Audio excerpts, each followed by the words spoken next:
your Scruggs as we react to all the latest news and scores across baseball and have plenty of fun along the way. Steve, you were so right about that. I don't know if anybody else thinks we're funny, but I think we're funny. Why are you putting us or we into this? The leadoff spot, weekdays at 7 a.m. Eastern on MLB Network Radio, Channel 89, and on the SiriusXM app.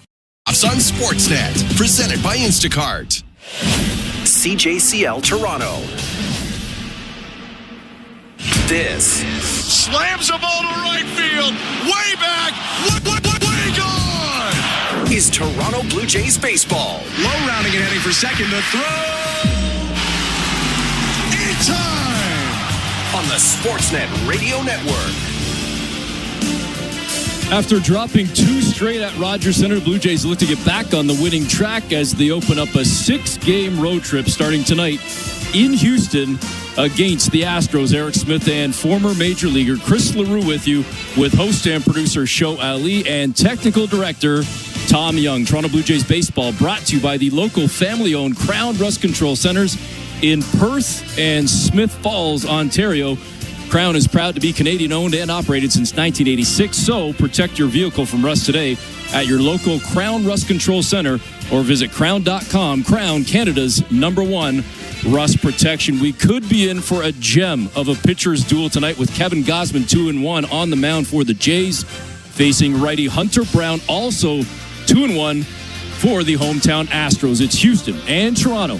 The first pitch coming up right around the corner. You're listening to Blue Jays baseball, streaming on the Sportsnet app, sportsnet.ca, and across the Sportsnet Radio Network.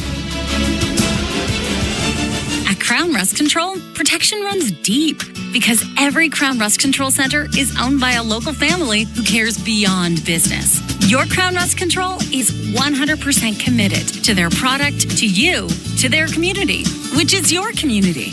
Protecting you and what matters to you is equally important as protecting your vehicle. Did you know spring's the best time of year to protect your vehicle from rust? For a special spring offer, find your local family-owned.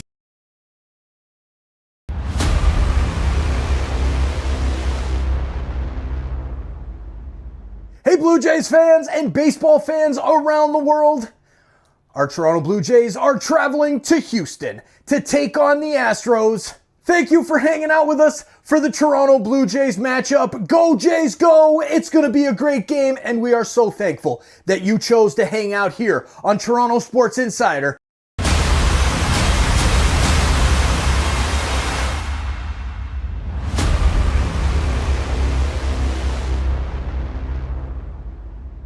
Cheers, baseball fans! Thank you so much for hanging out with us during the Blue Jays game today. Now's the time. I just had to stop the show during our commercial break and say thank you. We appreciate you being here, hanging out with us, and we're doing big things with SickKids Hospital in Toronto. Right now, we are getting ready for our Playoff Pulse campaign. We are live for our Playoff Pulse campaign, celebrating the NHL and NBA playoffs. And remember, last October, we did every game of the MLB playoffs, and we're going to do it again, hopefully this year, with our Blue Jays in the hunt for that beautiful trophy in October or November, depending on when the series ends. Thank you so much for hanging out with us. Thank you for supporting our mission to support SickKids Hospital and the great work that they do at that amazing place in our home, downtown Toronto. We'll see you back in the chat. Cheers, Insiders. Let's go, Blue Jays. Without it, I think the Mets was a weird one without a whole lot of swing and miss. When his fastball is up and down, I think that's when you see him with a good amount of strikeouts. And when he's locating it both up and down, with the split, really good. So hopefully he can kind of continue to trend that way. And I think he's pitching really well. You know, his stuff has been really consistent. His delivery has been really consistent. And when he's striking out guys, I think it's just strictly fastball location to go with his other stuff. That, of course, the voice of Blue Jays manager John Schneider a couple hours ago down at the ballpark in Houston, getting set for the Jays and Astros, talking about his starter tonight, Kevin Gausman, as I mentioned off the top in the intro. 2-1 on the season, 2.49 ERA, facing Hunter Brown, 1.50. He has pitched very well for the Astros. In fact, he pitched very well against the Jays last year as well. Eric Smith and Chris LaRue with you. And Chris, as I also mentioned off the top, the potential for a gem tonight. And the Blue Jays this year have had quite a few gems from their starting rotation, and they will need to continue to have that going forward as they're kind of pitching undermanned right now with this shorter rotation. But could there be a little bit of hope on the horizon or a change on the horizon? How do you see this shaking out for the Jays as we move forward here? Well, I truly don't know who's going to fill that fifth spot. Obviously, there's a lot of talk about a number of different options, but you have to look at a guy like Paxton Schultz. I know he's not a starter. I know he hasn't been a starter for a couple of seasons, but if you look back to 2021, 22, and 23, he started 62 ball games in the Blue Jays minor league system. Look what he did yesterday. 4 1/3 innings, 8 strikeouts. I know it's his first outing. I know there's no scouting report for the Seattle Mariners to look at, so they don't really know what pitches he throws in certain counts, but there has to be something to that. If you don't have anybody else, why not try Paxton Schultz? All right. My spidey senses are starting to tingle a little bit here. I'm going to check my Twitter right now. People are going to be like, what are you talking about? Well, I mean, the Jays did lose, but he looked pretty good, no doubt about it. And now you hand the ball over to a vet tonight in Kevin Gausman, so hopefully he can get the Jays back on track as they try to bust out of that 2-game skid. For more on tonight's matchup as we get set for first pitch coming up in about 5 minutes' time, we bring in our host, Show Ali. Show. Thank you very much, Eric and Chris. Welcome back, everyone, inside Baseball Control. Show Ali with you at our downtown Toronto studios as we await first pitch down at Minute Maid. Blue Jays taking on the Astros for the first of 3. Before we check in around the league, let's hear a little from the skipper, John Schneider, speaking to Hazel May. Here's Schneider with some updates on the team. A few for you. So Max back here with us, played catch today, felt pretty good. He's going to do the same thing tomorrow. That's kind of a day-by-day thing. Varsh traveling to Buffalo today. He'll start playing there tomorrow. The hope with him is play there like 5 out of 6 days. With time frame, we'll see how he is after Wednesday. Not really taking the New York series out of the picture, but if he needs a couple more games, he'll do that. But excited to get him up there and playing against some higher competition. Nick Sandlin got he's going to get a PRP injection tomorrow in Toronto to hopefully speed that process up. And Swanee is going to throw a bullpen tomorrow after his live BP sim game, just to get on the mound one more time before facing hitters again. And hopefully after that, get him going in some rehab games. Ryan Burr throwing a bullpen tomorrow. And I believe that is it. That's it. That's a lot of updates, John. Anyways, that's the skipper, John Schneider, chatting a few hours ago with Hazel. We'll get to the starting lineups in a sec, but first, let's check out the Bet365 standings update. At Bet365, you can bet on popular markets like hits, home runs, and total bases. Download the app and find out why it's never ordinary at Bet365. 19 plus, play responsibly. Ontario only. We have one final in the American League East already. The Red Sox thumping the White Sox 4-2. So Boston, they are now 13-11. Elsewhere, the Yankees, they're in action right now. They entered play atop the division 14-8. The Jays entered play today second place in the American League East 12-10. They followed by the Red Sox, of course. Again, they are 13-11 after today's results. And the Orioles and Rays, I believe, are both off tonight. Baltimore is 9-12, Tampa 9-13. Before we get you over to Eric Smith and Chris LaRue, who are standing by for the call of today's ball game, let's get to the starting lineups. Leading off for the Blue Jays is Bo Bichette. He is at shortstop. Vladimir Guerrero Jr. is batting second. He is at first base. Anthony Santander is batting third. He is DHing today. George Springer gets moved up a spot. He is cleaning up today in right field. Andres Jimenez gets moved down a spot. He is batting fifth at second base. Alejandro Kirk is catching. He is batting sixth. Batting seventh is Ernie Clement on third base. Alan Roden is in left field batting eighth, and batting ninth is Miles Straw in center field. 1 through 9 are all on the field behind Kevin Gausman, who starts for the Blue Jays. Joe Espada starting lineup for the Astros. Jose Altuve is in left field batting leadoff. Yordan Alvarez is DHing batting second. Isaac Paredes is at third base batting third. Batting fourth is Jeremy Pena at shortstop. In center field, Jake Myers is batting fifth. Batting sixth, Yainer Diaz is catching. Cam Smith, the rookie, is in right field batting seventh. Brendan Rodgers is at second base batting eighth. And batting ninth, Zach DeZenzo is at first base. Hunter Brown is starting for the Astros. All right, we are getting close to first pitch at Minute Maid Park, so let's get you over to the call of the game. Here's our very own Eric Smith and Chris LaRue. All right, thanks very much, Show. As we get set for this first pitch down in Houston, and it's the first of 6 straight on the road for the Blue Jays, 3 in Houston, then 3 in New York, and Chris, certainly a tough road trip for the Blue Jays, as the record might not yet indicate it, but obviously very early. We haven't even got to the end of April yet, and Houston perhaps better than what their early season record indicates. Yeah, this is a tough series for the Toronto Blue Jays. The Astros are 10-11 on the young season. Like you said, I mean, I tend to not look at records this far or this early on in a season. I look at the roster construction, I look at the pitching staff, I look at the bullpen, things like that. The Blue Jays have a very good squad. I don't really look at their wins and losses, where they are in the division, and the Astros have a very good squad. I don't look at that 10-11 record. I look at how good they are 1 through 9 and in that starting rotation. Well, we await first pitch, with Hunter Brown taking to the mound for the Astros, coming in with the 2-1 record. Again, 1.50 ERA, 22 strikeouts on the year, pitched very well against the Blue Jays last year.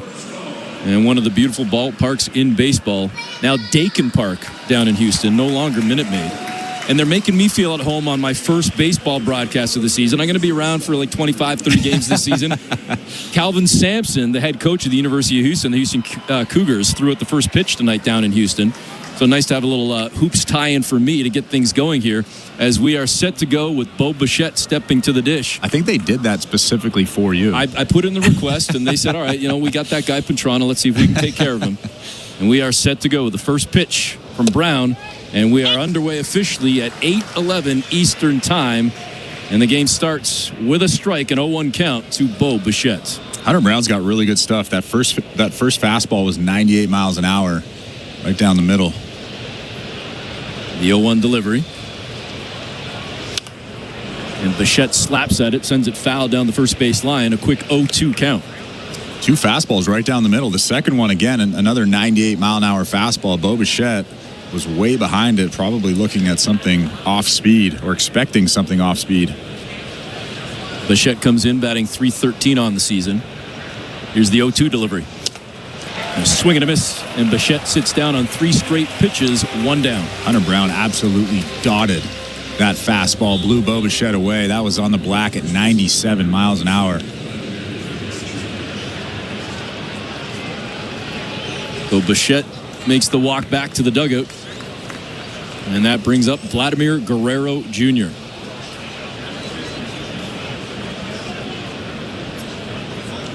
Vladdy batting .305 on the season. And the first pitch coming in from Brown. Low, inside, 1-0 count. And I hear a lot of people talking about the lack of power from Vlad, but I'm okay with where he's at right now. He's swinging the bat really well, 2 for 3 in yesterday's ball game, hitting the ball very, very hard. And that one down in the dirt. The cutter got away from Brown.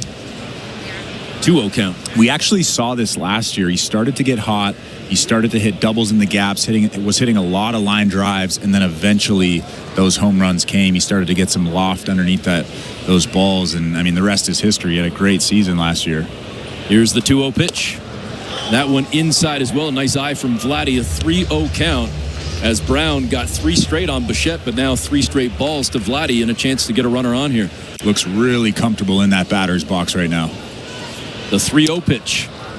Vladdy taking the whole way. He thought it was a little low. It did seem like it caught the bottom part of the zone. Vladdy doesn't like it. He's shaking his head right now, but it's a 3-1 count. I can almost guarantee that after this at-bat, whatever happens in this at-bat, he's going to go back to the dugout, look at the iPad, and say to himself, yeah, that was a strike. That was a great pitch. Fastball clocked at 95. Here's the 3-1 pitch from Brown. And Vladdy slaps at that one, sends it out to short to Pena, who picks it up, lobs it over to first, and gets Vladdy by a step, 2 down. How nice was that play from Pena? Little Jeter-looking play over there with the Jordan logo jump man. 2 down now for Anthony Santander, as Vladdy was that close to getting on, and instead 2 down, nobody on here in the top of the first. We are just underway in Houston. Blue Jays and Astros. Santander, first season with the Jays, batting .205 over the first 22 games. Batting from the left side, the switch hitter takes the first pitch for a strike, 0-1 count. Fastball clocked at 97. Santander was 0 for 5 in yesterday's ball game. Not really swinging the bat all that well right now, but again, he's a guy that generally starts slow in most of his seasons so far in his career. Big cut on the second pitch, clocked at 98, high in the zone. The fastball good to go on the swing and a miss, and an 0-2 count to Santander.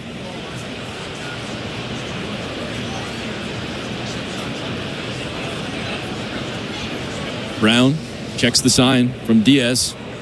The pitch, Santander gets underneath one, sends it straight up, and camping underneath it, Diaz makes the snag, and that puts away the Jays as they go down in order, and we head to the bottom of the first. No score. You're listening to Blue Jays Baseball, brought to you by your local family-owned Crown Rust Control Center, streaming on the Sportsnet app and on the Sportsnet Radio Network.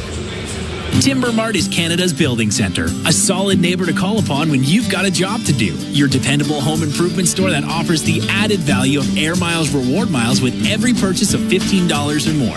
For a participating location, visit timbermart.ca. Prime Minister Stephen Harper. I led Canada through the global financial crisis. Today, we also face big challenges. The two men running to lead us both once worked for me, and my choice unequivocally is Pierre Poilievre. Only Pierre is putting forward an actual plan to make life affordable, make our streets safer, and put us in a strong position in dealing with the U.S. Only Pierre will bring change. Please join with me in voting Conservative. Authorized by the Chief Agent of the Conservative Party of Canada. Timber Mart always has plans to help you with your plans. Your home, your cottage, your garage, whatever needs your attention first, check the most visited spot on our website for ready-to-order plans to get the job done with Canada's Building Center. Visit timbermart.ca. Breaking news coming at Bet365. Must be 19 or older. Ontario only. Please play responsibly. If you or someone you know has concerns about gambling, visit connectsontario.ca. This is Toronto Blue Jays baseball. Jose Barrios with a trio of strikeouts to end a scoreless sixth. On Sportsnet 590 The Fan and the Sportsnet Radio Network. Bottom of the first inning, we get set for the Astros to come to the plate for the first time. It'll be the veteran Jose Altuve stepping in against Kevin Gausman. Jays went down in order in the top half of the inning. And we'll see what Houston can do against Gausman. 2-1 on the season. Coming in with 20 strikeouts on the season, only 3 walks in the first pitch. A little bit low, just missed on the fastball. A 1-0 count to Altuve. How about Jose Altuve? Made his debut in 2011 for the Astros. He's still doing it, 34 years old, hitting .302, 3 homers on the season, 7 RBIs. And the 1-0 pitch just a little bit higher that time. Gausman paints the bottom part of the zone with another fastball. It's a 1-1 count. He has a career .306 average in his 14+ years. The 1-1 pitch, well outside, missed with the slider. 2-1.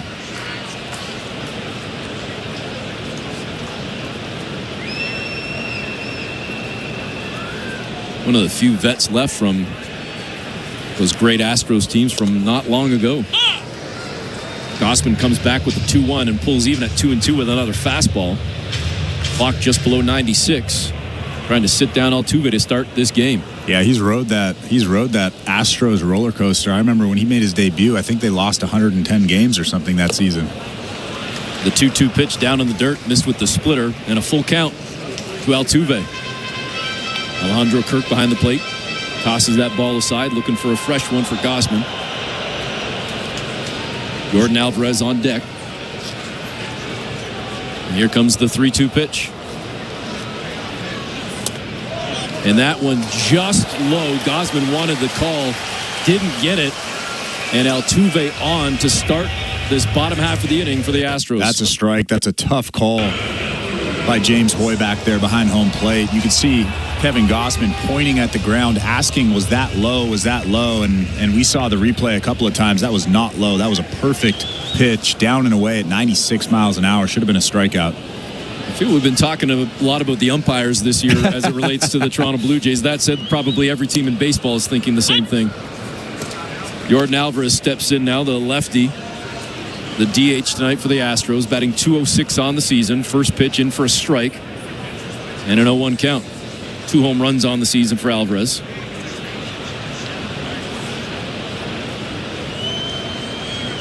Here's the 0-1 pitch, and that one caught the upper part of the zone, painting that corner. Gausman gets the call and an 0-2 count. And James Hoy, the umpire, again, nodding his head, letting Yordan Alvarez know that was a strike. Yordan Alvarez didn't like that call.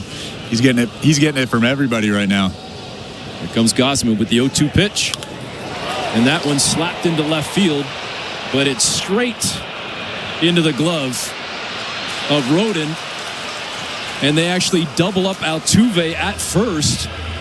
That's a very, very rare mistake for the veteran Jose Altuve. Well, Jose Altuve was trying to steal second on that pitch, and Yordan Alvarez hit a good line drive to left field. Alan Rodin with the heads-up play, a really nice throw across the diamond all the way from left field.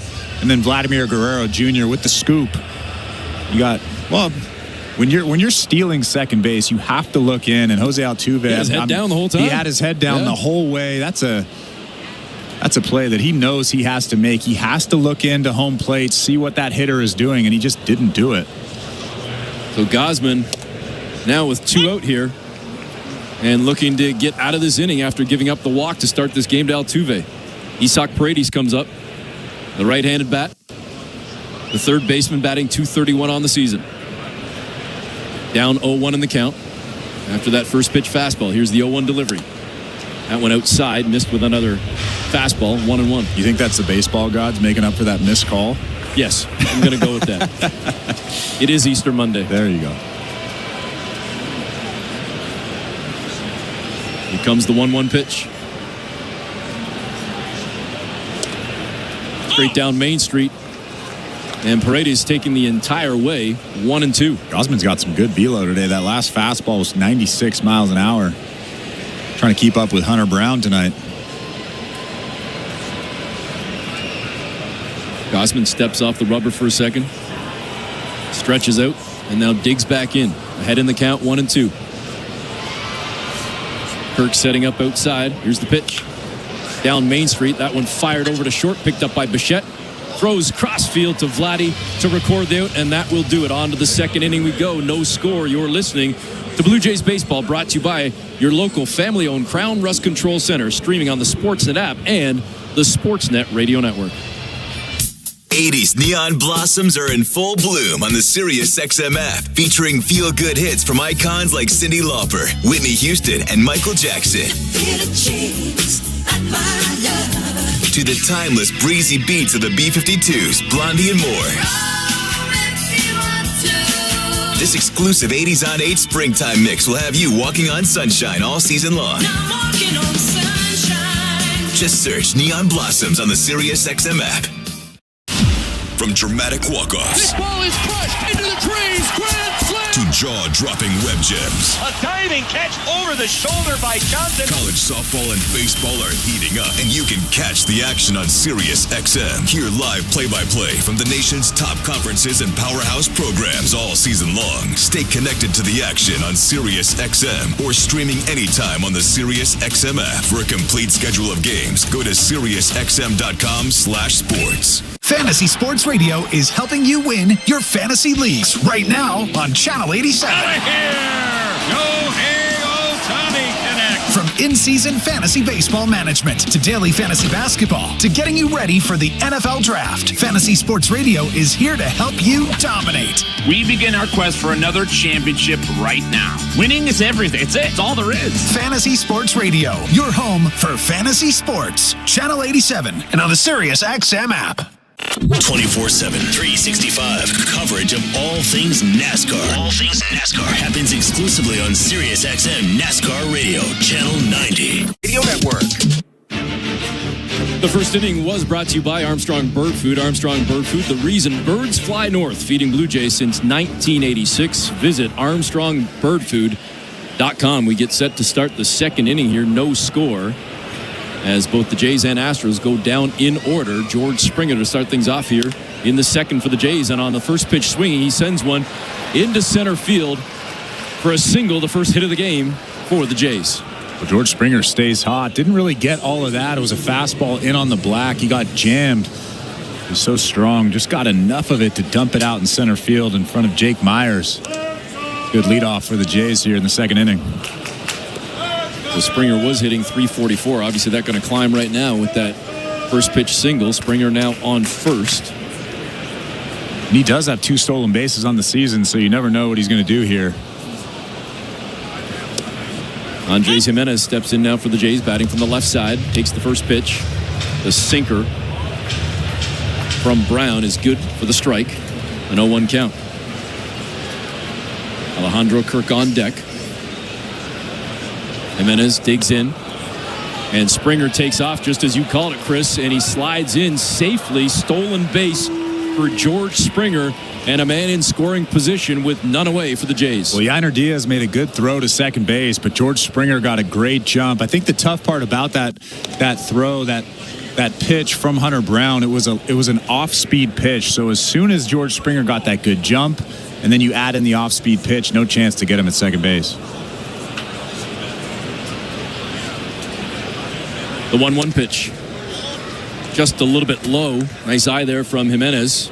It's now 2-1. Jays this season, right around the midway point of Major League Baseball. 13th overall with runners in scoring position, batting .250 as a team. Here's the 2-1 pitch. Big cut from Jimenez. Swing and a miss and a 2-2 count. That's a really nice changeup from Hunter Brown. It was 88 miles an hour. That's a 10-mile-an-hour difference. He has that good arm speed, which makes it look like a fastball. And because it's 10 miles an hour slower, it's almost impossible to pick up. Springer with a bit of a lead at second right now. Brown looks in at the sign. Count sits at 2-2. Quick glance over at Springer. Here's the pitch. Down low. Springer was taking off. And Springer now at third as Diaz bobbled that pitch. It's now a 3-2 count, but Springer would have been in there either way. Yeah, he got a great jump. You don't really see guys steal third base with nobody out and you're already in scoring position, but George Springer got such a good jump. He must have had a good read on what Hunter Brown was doing. I mean, he would have been safe without a throw there. Jimenez swings at the 3-2 pitch, fouls one off down the left field line. So we'll do it again at 3-2. 4 stolen bases on the season for Springer, already 2 tonight. We'll see if Jimenez can at least get under one and look for the sack, if not something better. Yeah, the Astros have the infield in right now. They're trying to cut that runoff at home plate. 3-2 pitch, swing and a miss. Went after one a little bit high, and Jimenez sits down with the strikeout. There's one away. That'll bring up Alejandro Kirk for the Jays with just 1 down. And again, Springer at third. Top of the second inning, no score. And the Astros are still going to have the infield in here, so they're still trying to cut that runoff. I think they know who's on the mound. They know Kevin Gausman's been pitching well this season, so they're trying to cut that runoff. First pitch, well high. Kirk laid off that one, 1-0 count. But now it's Alejandro Kirk's job to get some loft underneath that baseball and get it out to the outfield somewhere to score that run. But it'll be tough with Hunter Brown and that high velo. Here's the 1-0 pitch. That one caught the upper part of the zone. Got him with the fastball, 1-1. Eric Smith and Chris LaRue in the Timber Mart broadcast booth in the top of the second inning, with the Blue Jays trying to threaten to get at least the first score here. Springer on third, 1 out, 1-1 count. Kirk fouls one off down the first base side. It's now 1-2. And now you have 2 strikes on you, and you know that run out at third base is really important. Again, the infield is in, so you choke up, you shorten that swing, and you just try to get that ball to the outfield somewhere. It's a big run standing out there. Kirk batting .246 on the season. Brown looks in at the sign. Here's the pitch. That one way high. Missed with the fastball. Clocked at 98. It's a 2-2 count. In 24 innings pitched this season, Hunter Brown's only given up 4 earned runs. So he doesn't give up earned runs very often. You have to take advantage of it. Again, he looks in at the sign from Diaz. The 2-2 pitch. Swing and a miss. Kirk sits down. That one clocked at 99. Third strikeout already of the night for Brown, and he's trying to wipe out this Blue Jay threat now with 2 away. Well, it was almost like Hunter Brown said, here it is. Good luck. He threw that pitch right down the middle, a little 4-seamer, at 99 miles an hour and just absolutely blows his doors off. Ernie Clement steps in. The first pitch coming from Brown. Clement swings at the first one, sends it into right field, gave it a pretty good ride, but back on the track to make the snag is the rookie Cam Smith, and the Astros get out of the inning unscathed. Springer stranded at third. We go to the bottom of the second. You're listening to Blue Jays Baseball, brought to you by your local family-owned Crown Rust Control Center, streaming at sportsnet.ca and on the Sportsnet Radio Network. Gary, do you ever wonder why we fly north every year? Obviously, it's because of Armstrong bird food. I thought it was because of the weather or migration or something. Oh, Steve, you need to spread those wings and open your eyes, partner. Truth is, it's the seeds, the nuts, the berries, the good stuff. Armstrong's got it all. So all this time, you've been chasing snacks? Bingo! You think I'd flap these wings thousands of miles for anything else? Armstrong can't.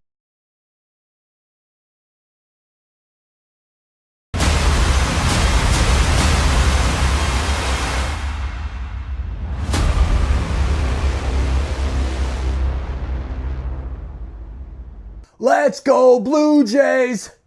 Let's go Blue Jays! Thank you for hanging out with us for the Toronto Blue Jays matchup. Go Jays, go! It's going to be a great game, and we are so thankful that you chose to hang out here on Toronto Sports Insider. Now please, help us grow this amazing community, and the best way to do that is to exit out of the chat, smash that like button down below, and share this link out. You see that arrow? Click that share, send it to your friends. Send it out on social media, wherever. Let's get more baseball fans here in the chat and grow this awesome Blue Jays community. Let's go Jays. We'll see you back in the chat. Kings versus the Oilers. Edmonton and Los Angeles rekindled a rivalry. Watch the Stanley Cup playoffs. It's showtime. Only on Sportsnet. Here for the Cup.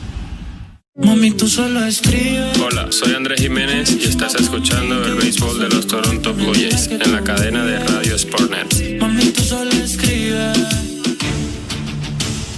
Second inning is presented by Bet365. At Bet365, you can watch thousands of live games, build your own bet, and can even make a bet while the game's still being played. 18 plus. Play responsibly. Ontario only. Bottom of the second. No score. Jays and Astros. And the first pitch into Pena. Jeremy Pena is a ball. Missing outside, down low. The fastball from Gausman, no good. 1-0 count. Pena batting .224 on the season. Gausman looks in at the sign. And Pena chases after that one. Swing and a miss. 1-1. Pretty good split finger right there. Looked like a strike and kind of dove below the strike zone. Jeremy Pena just waved at it. Way out in front of that thing. Pena asked for time. Pena does have 3 homers this year, 7 RBIs, so you leave one over the middle of the plate. He does have some juice. 0 for 8 in his career against Gausman. We'll see what he can do tonight. Even in the count, 1-1. Gausman with the pitch. That one catching the bottom corner of the zone for a strike. The splitter in there and a 1-2 count. I know it's early, but he seems to have a really good feel for that fastball, and he seems to have a really good feel for that split finger tonight. Gausman checks the sign. Kirk sets up. Here's the 1-2 down in the dirt. Nice block there by Kirk. Looking for a fresh baseball with a 2-2 count.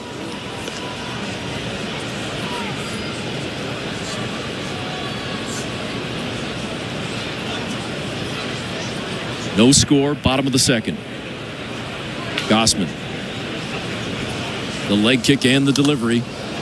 And Pena slaps at that one. Sends it foul down the right field line. We'll do it again at 2-2. Another good fastball right on the black from Kevin Gausman. Really commanding that thing well. I didn't ask you earlier, what do you think of those Astros uniforms, the City Connects? I don't mind them.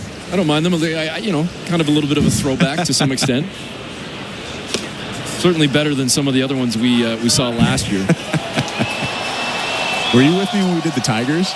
That had the tire tracks up the front and the back? I wasn't, but I do know what you're talking about. That's a tough one. Yeah. I mean, listen, around pro sports, there are a lot of bad City Connect and third jerseys and whatnot. 3-2 pitch is sent up the middle and a line drive single past a diving Jimenez, and Pena on to start this bottom half of the second for Houston. Jeremy Pena doing a good job just hammering that baseball back up the middle, but he has 4 stolen bases this season. So if you're Kevin Gausman, you got to keep an eye on him over there at first base. This brings up Jake Myers, the center fielder. And after the Blue Jays got Springer on to start the top half of the second inning, Houston now trying to do the same, seeing if they can move around Pena. Springer ended up stranded at third. Blue Jays couldn't score, and now Toronto will hope to do the same to the Astros right here. Myers looks at the first pitch, well outside, down low. Ball one, a 1-0 count to Myers, batting .305 on the season.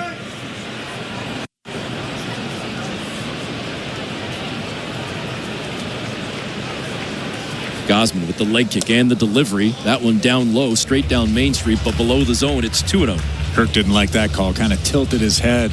He did everything he could framing that pitch. It was a little bit below the strike zone. Pena with the lead at first. Vladdy holding him on. Gausman with the kick, the delivery, and that one just catches the bottom part of the zone on a slider. It's 2-1. How about that? A 2-0 slider. It's his first slider tonight, isn't it? I think so.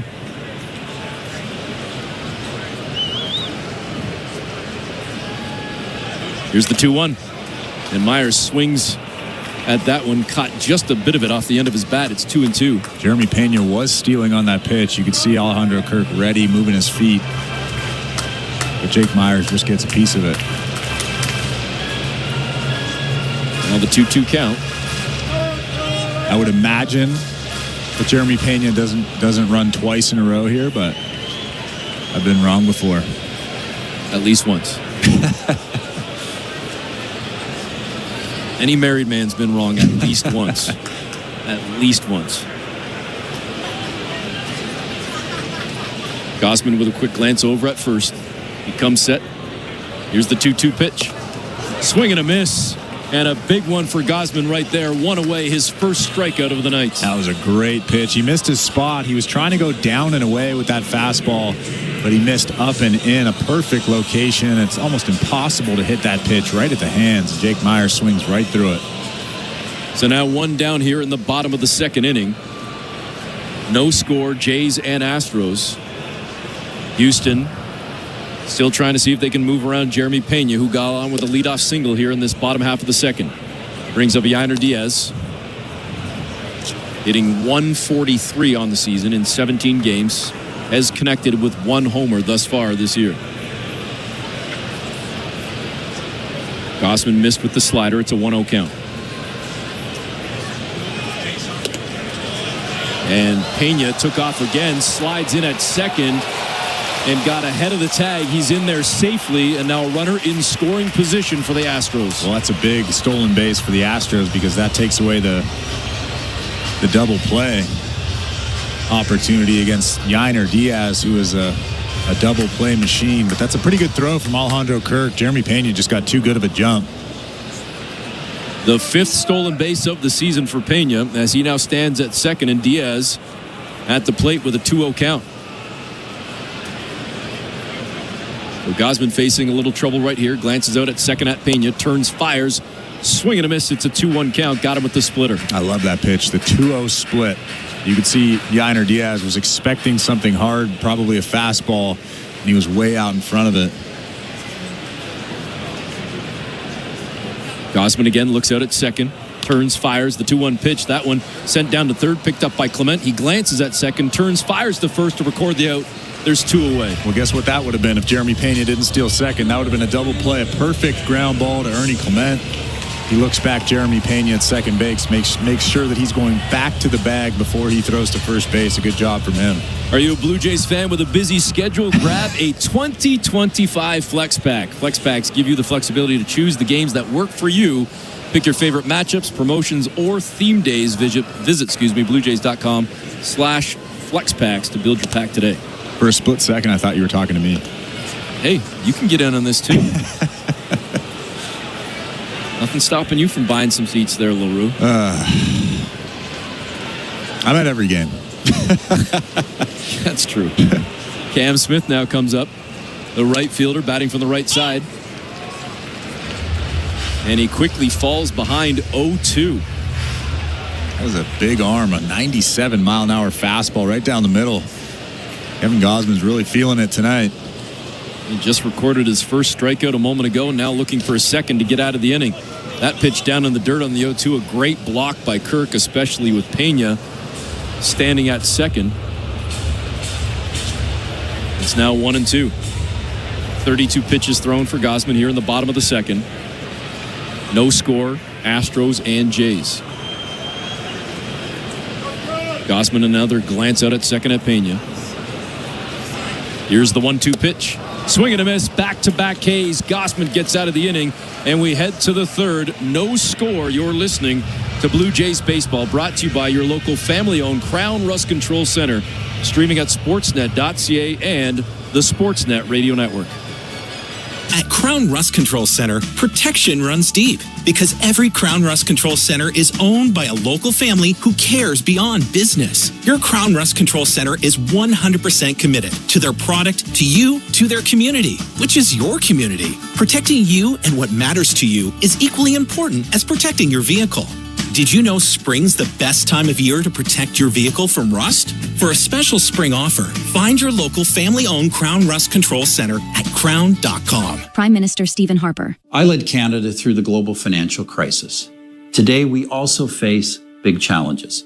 The two men running to lead us both once worked for me, and my choice unequivocally is Pierre Poilievre. Only Pierre is putting forward an actual plan to make life affordable, make our streets safer, and put us in a strong position in dealing with the U.S. Only Pierre will bring change. Please join with me in voting Conservative. Authorized by the Chief Agent of the Conservative Party of Canada. Breaking news coming in from Bet365, where every nail-biting overtime win, breakaway, pick six, three-point shot, underdog win, buzzer beater, shootout, walk-off, and absolutely every play in between is amazing. From football to basketball and hockey to baseball, whatever the moment, it's never ordinary at Bet365. Must be 19 or older. Ontario only. Please play responsibly. If you or someone you know has concerns about gambling, visit connectsontario.ca. This is Toronto Blue Jays baseball. Hurts smacks it down the left field line. This one's got a chance. It's good. On Sportsnet 590 The Fan and the Sportsnet Radio Network. Third inning brought to you by the local family-owned Crown Rust Control Centers in Perth and Smith Falls, Ontario. Crown is proud to be Canadian-owned and operated since 1986. So protect your vehicle from rust today at your local Crown Rust Control Center or visit crown.com. Crown, Canada's #1 rust protection.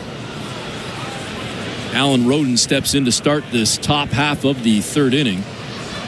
And a knuckle curve to start things off. A strike against Roden, 0-1 count. Second pitch, too low, 1-1.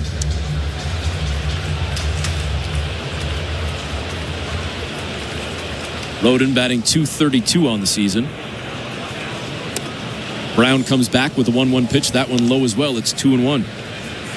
How about that? You throw 99 miles an hour and you go knuckle curve, change up to a rookie. No thanks. There's a reason why I never made it out of high school. In baseball, that is. I did make it out academically. Shockingly. Comes back with a fastball just below 98 miles an hour. And then now a 2-2 count. And then you dot up 98 miles an hour. Yeah.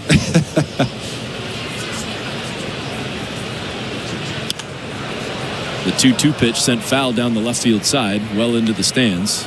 We'll do it again at 2-2. And that's probably why Hunter Brown is 2-1 with a 1.5 ERA. Because he's able to do that. What'd you say? 4 earned runs all season thus far? 4 earned runs in 26 innings now. Here's the 2-2. Another one sent foul by Roden. He continues to battle here. 31 pitches thrown now for Brown. Top of the third, no score.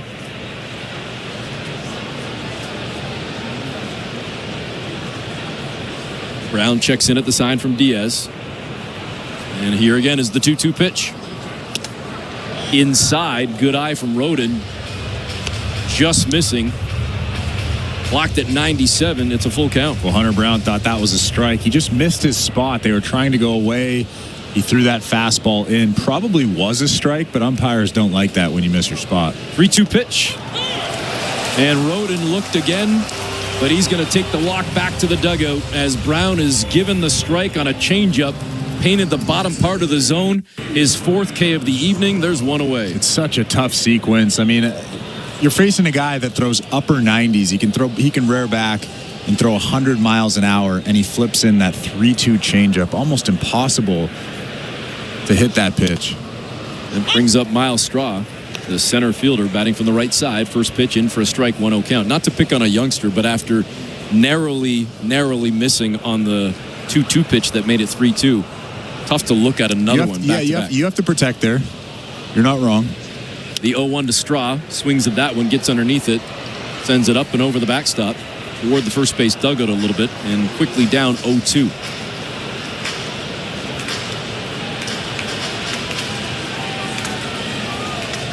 Straw, a former Astro, with the Jays this season, batting .314. He's down 0-2. Here's the pitch from Brown. Swing and a miss. Back-to-back strikeouts for Brown, 2 away. That is just unfair. A 4-seam fastball above the strike zone at 99 miles an hour just blows Miles Straw away. And back to the top of the order we go. Bo Bichette, his second appearance of the evening. He started off the game with a strikeout. That was the first of now 5 Ks for Hunter Brown. See if Bichette can do something here. Bottom of the third, 2 away. First pitch swing, and that one slapped back foul into the netting behind the backstop. 0-1 count.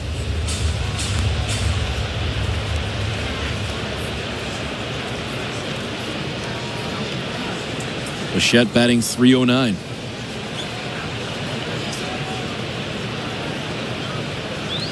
Brown digs in. The 0-1 pitch.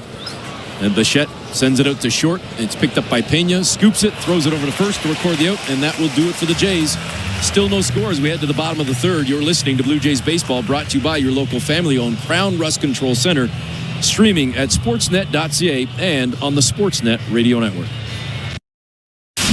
From dramatic walk-offs. This ball is crushed into the trees. Grand slam. To jaw-dropping web gems. A diving catch over the shoulder by Johnson. College softball and baseball are heating up, and you can catch the action on Sirius XM. Hear live play-by-play from the nation's top conferences and powerhouse programs all season long. Stay connected to the action on Sirius XM or streaming anytime on the Sirius XM app. For a complete schedule of games, go to SiriusXM.com/sports.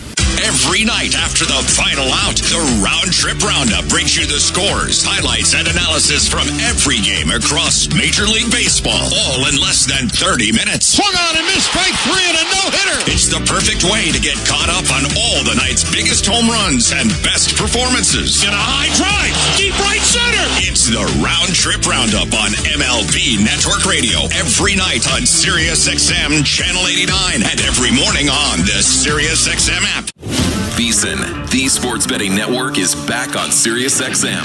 Go to channel 158 for informed wagering and fantasy advice from familiar voices like Gil Alexander, Paulie Howard, and Mitch Moss. Plus, SiriusXM mainstays Adam Shine, Rich Gannon, and the guru, John Hansen. We're getting you ready for the upcoming games with a finger on the pulse of the latest news and the moving lines and odds. VSiN, the sports betting network, is now on SiriusXM 158 and on the SiriusXM app. The Blue Jays are in flight, leading 3-0. Blue Jays fans, this is Ross Atkins, and you're listening to Blue Jays Baseball on Sirius XM. And the Sportsnet Radio Network. Eric Smith and Chris LaRue from the Timber Mart broadcast booth. Timber Mart stores are family-owned and operated and know the value in giving back to the community they serve. Now, more than ever, it's important to shop local. Timber Mart, locally owned, proudly Canadian. Bottom of the third inning, and Brendan Rodgers, first pitch swinging, sends one on a ride to left field, but not deep enough as Rodin camps underneath it just in front of the track to record the out, and there's one down. Well, Brendan Rodgers just missed that one. It was a fastball in off the plate. He got underneath it, and we know that short porch over there in left field here in Houston is about 10 feet from that wall.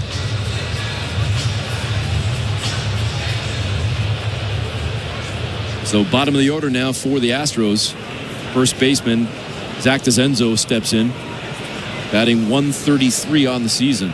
In 7 games, he's 2 for 15. First pitch from Gausman inside, caught the edge. It's a strike on a fastball at 94, 0-1 count. Minute Maid Park used to be so weird. The Crawford boxes obviously are still there, but it used to have that mountain or that hill in center field. I don't know if you remember that. I do. Very weird.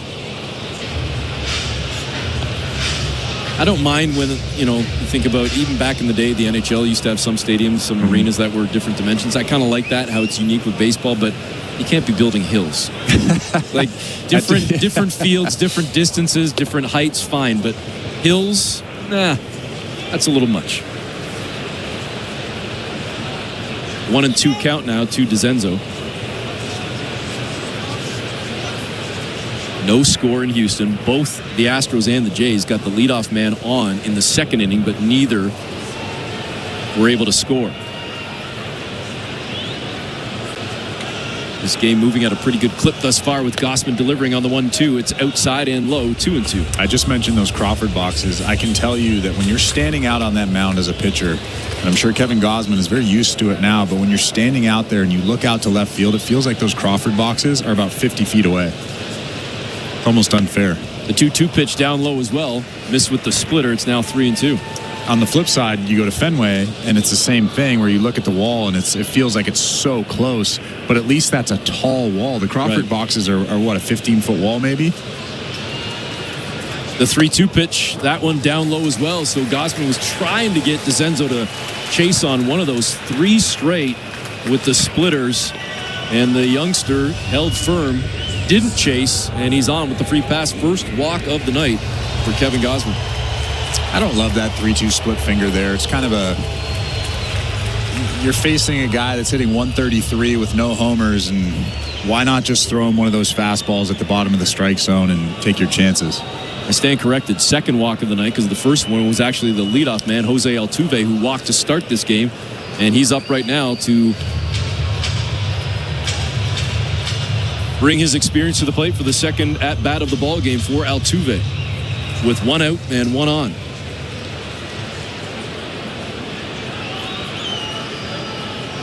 Down 0-1 in the count after fouling off the first pitch. And now Gausman throws over to first, sliding back into the bag is DeZenzo safely.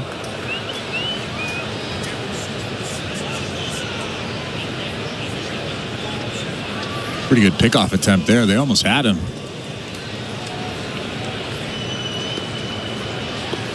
.41 pitches thrown for Gausman here in the bottom of the third inning. No score. First of 3 in Houston. And we will be with you for all 3. Eric Smith and Chris LaRue with our host, Show Ali. The 0-1 pitch. Down in the dirt. Nice backhand scoop there by Kirk. And he kept it in front of him, which keeps DeZenzo at first. Big play there by Alejandro. Zach DeZenzo, if you go back to his minor league numbers, in 2023, he had 22 stolen bases at a couple of minor league stops. So that's a guy that you have to keep an eye on, probably a guy that might go during this at-bat. We saw Jeremy Pena take off and record a stolen base last inning. Let's see if DeZenzo can do the same. The 1-1 pitch from Gausman. Altuve swings and misses. That splitter was nasty, stayed inside, and Gausman ahead 1-2.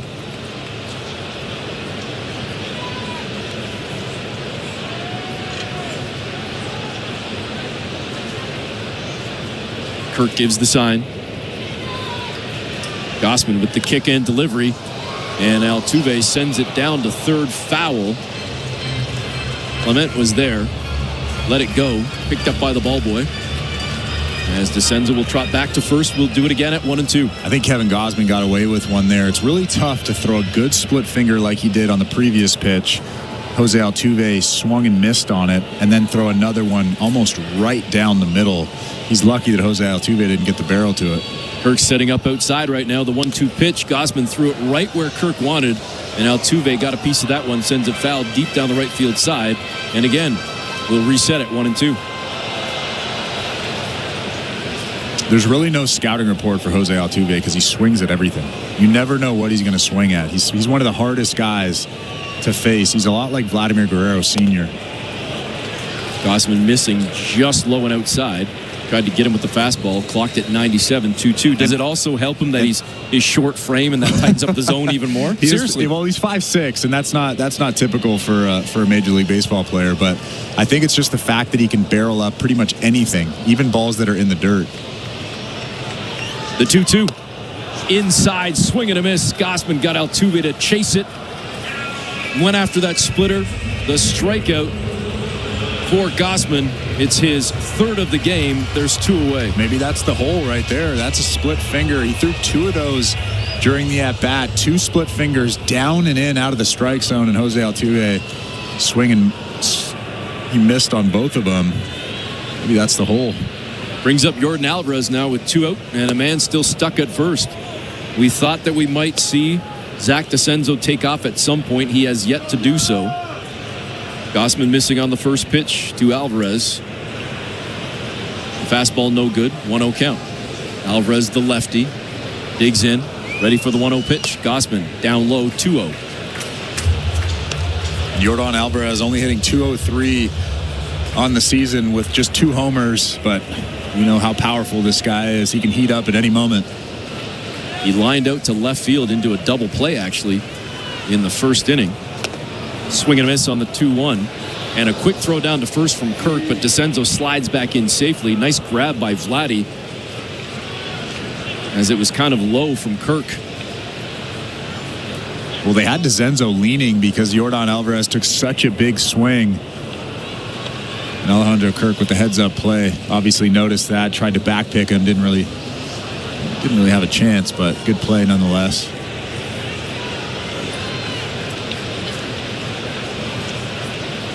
Gausman ready with the 2-1 pitch. That one inside. Kirk tried to frame it. Now that one definitely inside, outside of the zone, and now Alvarez well ahead in the count, 3-1. 7 strikeouts against Kevin Gausman in his career. Alvarez 0 for 11, still looking for his first hit.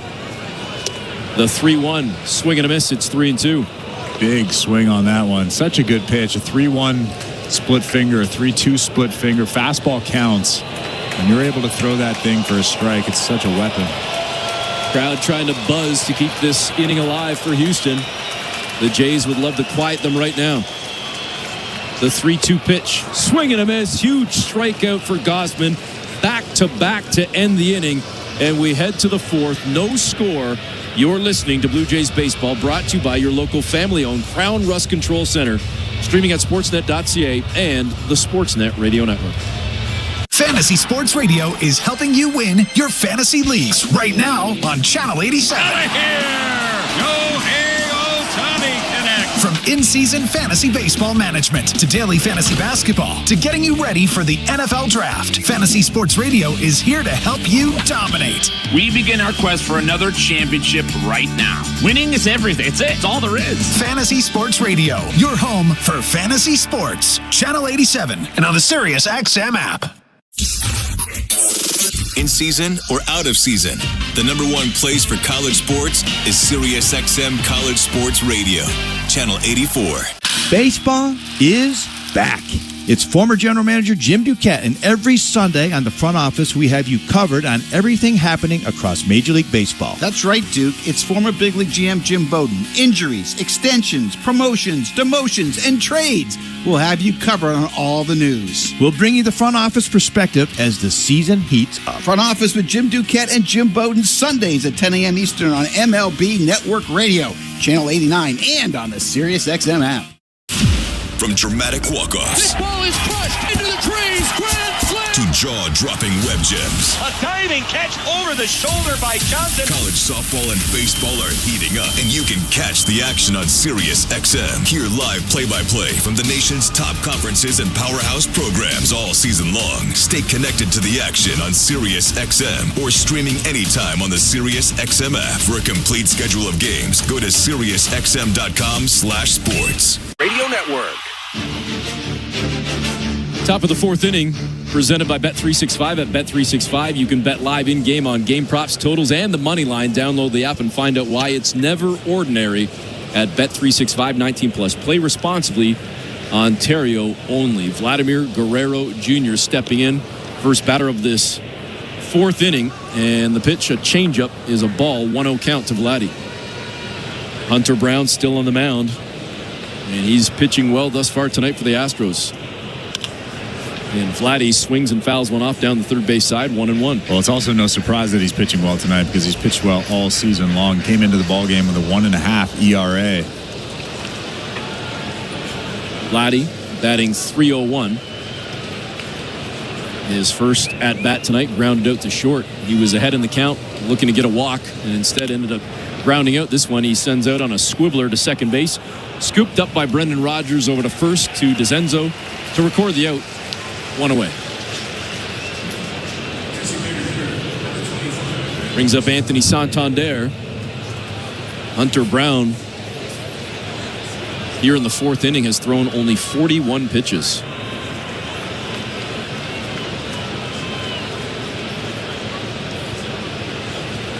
Santander, a switch hitter, batting from the left side against the righty Brown. That was a crazy looking knuckle curve that hooked way inside. 1-0 count. Hunter Brown's from Detroit, Michigan, went to Wayne State. I can't think of any other players from Wayne State. Got me. I'm a big fan of Detroit, Michigan. I know that I could just Google it, but I don't want to Google it. I want to try to remember somebody. He was a 5th-round pick in 2019 by the Astros.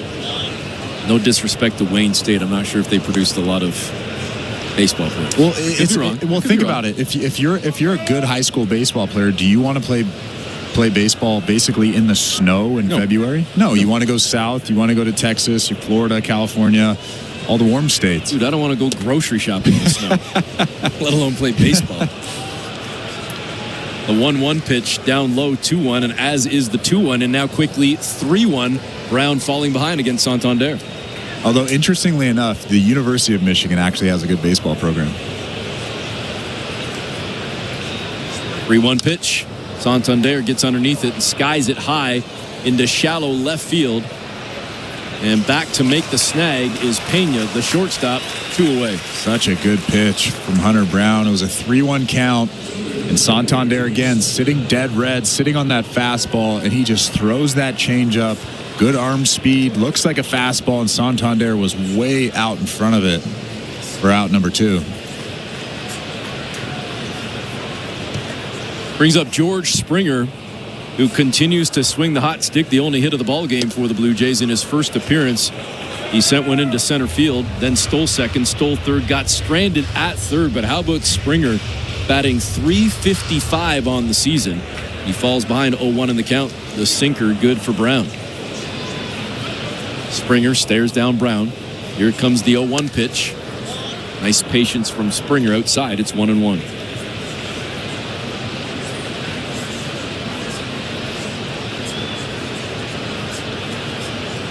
Brown stares in at the sign from Diaz. Wearing that navy blue 58 on the back of the white Astros jersey. 2-1. Missed with the cutter outside. Springer ahead in the count. And again, you think it's a fastball count, right? You think he's going to get a fastball? I would have thought so. Well, we don't know because he's so good at flipping in off-speed pitches and fastball counts. Here's the 2-1. That one down low with a changeup, 3-1. There you go. That was a really good take from George Springer. Looked like a fastball to me.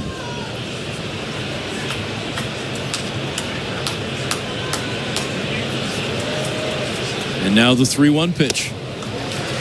Springer swings at that one on a cutter that was down low, a little bit outside maybe.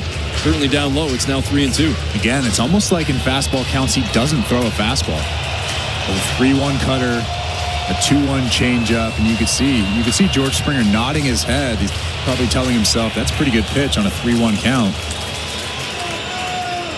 And now Brown trying to get out of the inning. Does have 5 strikeouts on the night. 3-2 pitch. Springer fouls one back. Stays alive at 3-2. His .355 average tied for third best in the American League. Would you have thought that coming into the year? That was a quick answer. Well, think where we were last year with George Springer. No, right?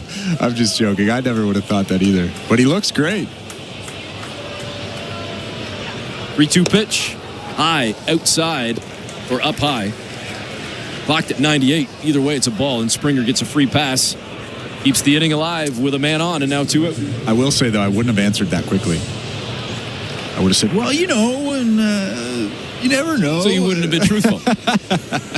Yes, I would have lied to you. No, That's quite exactly honestly, it. like think about where we were last year in April and even well into May, and arguably for most of the season, George Springer really struggled, and I give him a ton of credit for the way he has responded. Unfortunately, he is stranded at first as first pitch swinging. Jimenez lines out to short. Nice snag by Pena to end the inning for the Astros. And we go to the bottom of the fourth with no score. You're listening to Blue Jays Baseball, brought to you by your local family-owned Crown Rust Control Center. Streaming at sportsnet.ca and the Sportsnet Radio Network.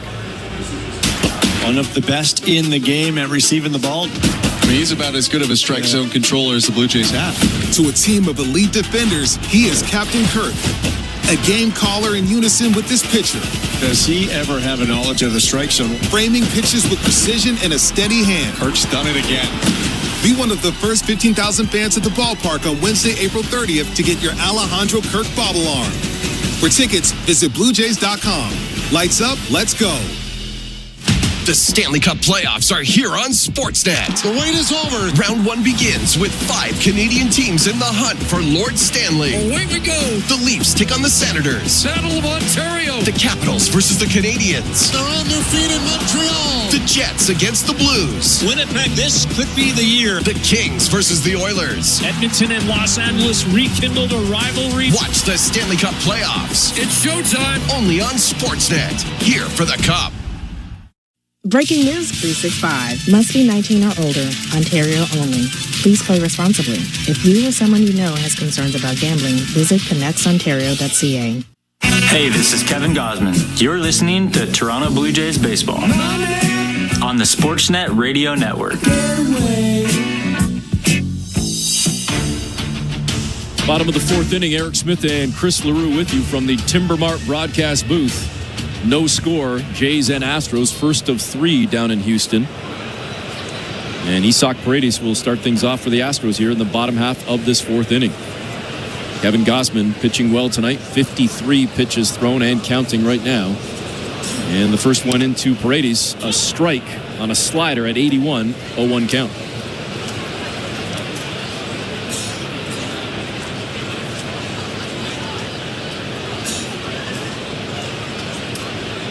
Kirk gives the sign, sets up a little bit outside.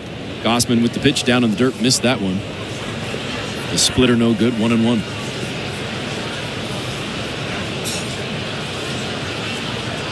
Paredes batting .228. Grounded out to short in his first at-bat. The 1-1 pitch. And he sends this one down to third off one bounce. Scooped up by Clement over to first to Vladdy. There's one away.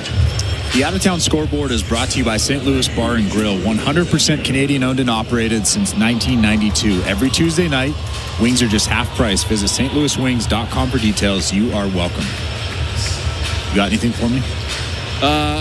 Can I give you like a basketball score instead of baseball? You know? How about I give you a good baseball score, and then you give me the basketball score? Do it. All right.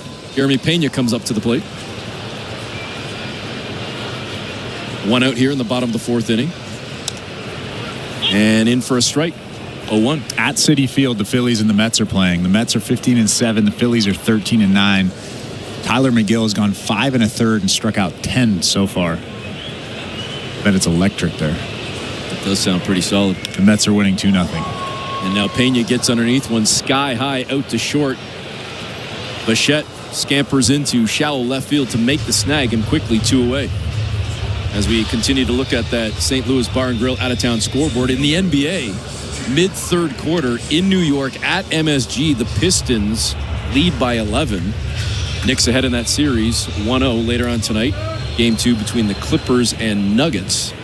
Denver ahead in that series, 1-0. And Washington in the NHL playoffs, early third period, leading the Montreal Canadiens 2-0. Jake Meyer steps in with 2 away here for the Astros and tried to hold back on the first pitch that came in from Kevin Gausman, and he was completely handcuffed on that slider. 0-1.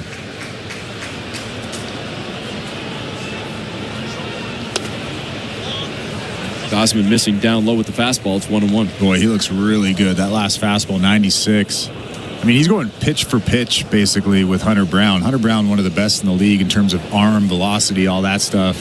And Kevin Gausman, 34 years old, looks pretty good. That one fouled off on the 1-1. And now Myers down in the count, 1-2. Gausman with 4 strikeouts tonight. He ended the 3rd inning and the 2nd inning with strikeouts. Can he do the same here in the 4th? Ahead in the count, 1-2 to Myers. No score midway through this ball game. As Gausman stares in at Kirk, the pitch fouled off by Myers. He stays alive at 1-2. I like that pitch. They tried to elevate above the strike zone. Didn't quite get it there. Jake Myers was able to foul it back. Maybe go back to that pitch again. Jake Myers probably thinking something off speed here. Maybe a split finger. Throw that thing above the strike zone. He'll swing right through it. The 1-2. Down Main Street. Caught the edge with a beautiful fastball. And that will do it to end the 4th. Another strikeout for Gausman. We go to the 5th. No score. You're listening to Blue Jays Baseball. Brought to you by your local family-owned Crown Rust Control Center. Streaming at sportsnet.ca and the Sportsnet Radio Network. The NFL Draft is officially open. Hear every pick of the NFL Draft on SiriusXM. NFL Radio will be live in Green Bay as Rick Neuheisel, Jim Miller, and Pat Kerwin provide instant analysis. There's 32 draft boards and none of them duplicate any other club. As well as exclusive interviews with coaches, executives, and players. First pick in the NFL Draft. Very honored. Listen to every round of the NFL Draft starting Thursday night at 8 Eastern on NFL Radio Channel 88 and the SiriusXM app. From dramatic walk-offs. This ball is crushed into the trees. Grand slam. To jaw-dropping web gems. A diving catch over the shoulder by Johnson. College softball and baseball are heating up, and you can catch the action on SiriusXM. Hear live play-by-play from the nation's top conferences and powerhouse programs all season long. Stay connected to the action on SiriusXM or streaming anytime on the SiriusXM app. For a complete schedule of games, go to SiriusXM.com/sports. Fantasy Sports Radio is helping you win your fantasy leagues right now on Channel 87. Out of here! Yohei Ohtani Connect. From in-season fantasy baseball management to daily fantasy basketball to getting you ready for the NFL Draft, Fantasy Sports Radio is here to help you dominate. We begin our quest for another championship right now. Winning is everything. It's all there is. Fantasy Sports Radio, your home for fantasy sports. Channel 87 and on the SiriusXM app. After the game, join us on MLB Network Radio. We're talking baseball with you all season long on SiriusXM Channel 89 and the SiriusXM app. The Sportsnet Radio Network. 5th inning brought to you by Desjardins Insurance. Get insurance that's really big on care at Desjardins.com/care today. No score, top of the 5th. As Alejandro Kirk will lead things off for the Blue Jays.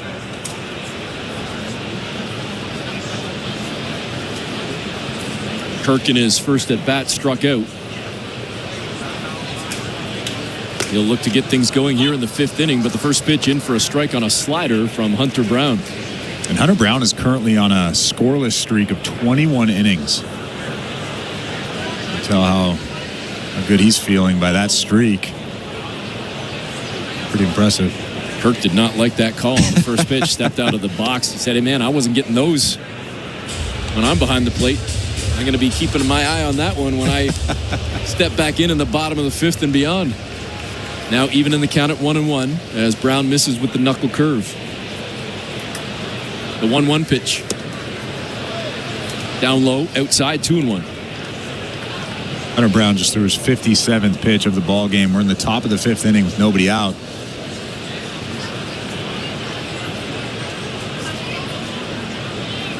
The 2-1 pitch.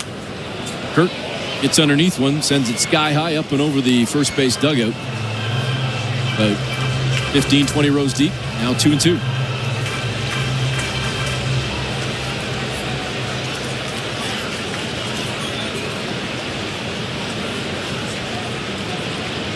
Brown stares in at the sign from Diaz. The 2-2 delivery. And another one fouled off by Kirk. This one down the right field side. We'll do it again at 2-2. Well, you can tell he wasn't expecting that fastball. That fastball was right down the middle at 97. And he was super late on it. All he could do was just foul that thing off to stay alive. This will be the 60th pitch right here for Hunter Brown. The 2-2 pitch. And Kirk sends one into right field. It's headed toward the corner. Back on the track to make the snag is Cam Smith. One down. That was actually a pretty nice swing from Alejandro Kirk. It was a fastball away, and he kind of went with it. It's about 5 or 6 feet from that wall in right field. Pretty close to being a home run. So one away now for Ernie Clement, the Blue Jay third baseman, getting set for his second at-bat of the ball game. Flew out to right field in his first at-bat. First pitch swinging again for Clement, and this one sky high in the infield. And just beside the mound on the third base side underneath it to make the grab is Paredes. There's 2 away. How about Cam Smith in right field for the Astros? He was drafted last year. In 2024, he was drafted, and he's in the starting lineup for the Houston Astros in 2025. He was in college this time last year. I know you see that a lot in basketball, but you just don't ever see that in baseball.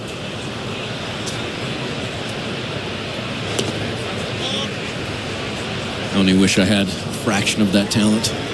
You do. It's in the voice, though. Oh, is that where it is? All your talent went to your voice. 1-0 to Alan Roden, who steps in, swings at the 1-0 pitch, fouls it off. It's now 1-1. The pipes, is that what they call them? Is that what the kids are calling them? The pipes? Yep. Well, yeah. The pipes can be the throat. Of course, they could be the arms, but not when you're talking about me. Well, I'm staring at you right now. It's definitely the throat. Yeah, definitely. You won't see me in a muscle shirt this summer. You need muscles for that. Here's the 1-1 to Roden. Nice patience there. Holds off on the knuckle curve. It's 2-1.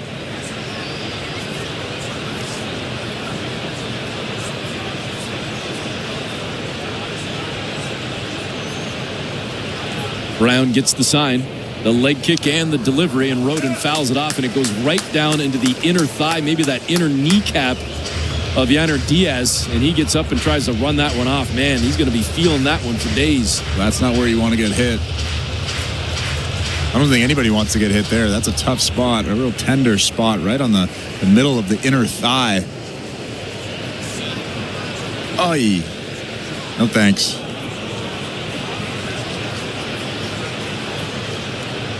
He seems to be no worse for the wear right now as he gets back down in his crouch behind the plate, ready for the 2-2 from Brown. Blue Jays trying to keep this inning alive here in the top of the 5th inning. No score. Jays and Astros. The 2-2 delivery down low in the dirt. Nice scoop from Diaz. And Roden ahead 3-2. It's a good take from him.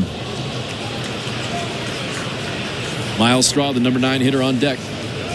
Both Roden and Straw struck out in their first plate appearances. We'll see if Roden can change that right here in at-bat number 2. The 3-2 delivery. And he fouls one off down the third base line. He swung at ball 4, but at least he stayed alive. We'll do it again at 3-2. Yeah, it's a good job protecting. Although Isaac Paredes is way off the line, the third baseman. He tried to just hammer it down the line there. It's not actually pretty smart play. The 3-2. Inside edge, good for a strike. And Roden sits down for the second time in this game. He's caught looking, and we head to the bottom of the 5th. No score. Jays, Astros. You're listening to Blue Jays Baseball, brought to you by your local family-owned Crown Rust Control Center. Streaming at sportsnet.ca and the Sportsnet Radio Network. Fantasy Sports Radio is introducing you to the future stars of fantasy football at the NFL Draft. The top of this draft class has big-time talent. They're going to make an impact on fantasy football in 2025. Find out which rookies you need to draft if you want to win your league right now. I am getting Ashton Genty in 2025 in the earlier rounds. On Thursday night, follow the NFL Draft from a fantasy football perspective on Fantasy Sports Radio, Channel 87, and the Sirius XM app. The NASCAR Cup Series is on SiriusXM. We're back on the track Sunday, 2 p.m. Eastern. It's the Jack Links 500 from Talladega Superspeedway on SiriusXM NASCAR Radio Channel 90 in the car and on the SiriusXM app.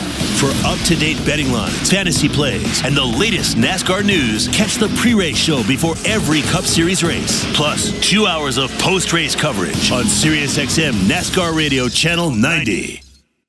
Your home for golf's biggest events is PGA Tour Radio. It's a Grand Slam roar at Augusta National. Rory McIlroy, he's the 6th in the history of the game to enter golf's greatest group. Deep down, I always believed that I had the game to win here at Augusta. You know, it was touch and go at times today, but thankfully I was able to get the job done. PGA Tour Radio, Channel 92 in the car and on the SiriusXM app. 24/7, 365 coverage of all things NASCAR. All things NASCAR happens exclusively on SiriusXM NASCAR Radio, Channel 90. Control centers in Perth and Smith Falls, Ontario. Crown Rust Control. Canadian owned and operated since 1986. Kevin Gausman getting set for the first batter of this 5th inning. As Diaz steps in. Yanner Diaz takes the first pitch. It's a ball outside the slider, no good, 1-0 count. Kevin Gausman's only given up 1 hit so far in his 4 innings, 2 walks, 5 strikeouts, just 64 pitches. And Diaz was all kinds of messed up on that one, completely confused on that slider. 1-1. He chased after that one in a big-time way. Yeah, he hasn't really seemed overly comfortable with the slider so far this season, but tonight he feels it. Sends this one foul down the third base line, and it's now 1-2.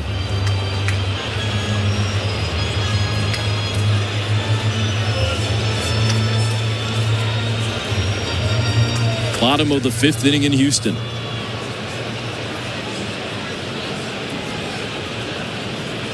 Pitch number 67 coming up right now for Kevin Gausman. The 1-2 delivery down low in the dirt. It's 2-2. 5 strikeouts on the night for Gausman. Diaz grounded out to third base in his first at bat. We'll see what he can do right here. Even in the count at 2-2. The pitch from Gausman. In for a strike. Caught looking. Diaz sits down. There's one away. How about that? Perfect pitch down and away at the bottom of that strike zone.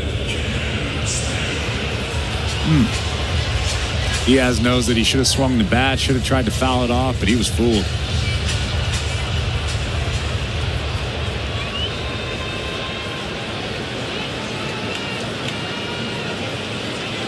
And that brings up the youngster Cam Smith, who Chris was just chatting about last inning, the 2024 pick. Slaps one into right field. A base hit for Smith. 1 on with 1 away. Cam Smith was the a first round pick, 14th overall in 24, like I was talking about, out of Florida State from Lake Worth, Florida. Just 22 years old. Pretty impressive. Nice little swing there, taking that fastball and just hammering it the other way.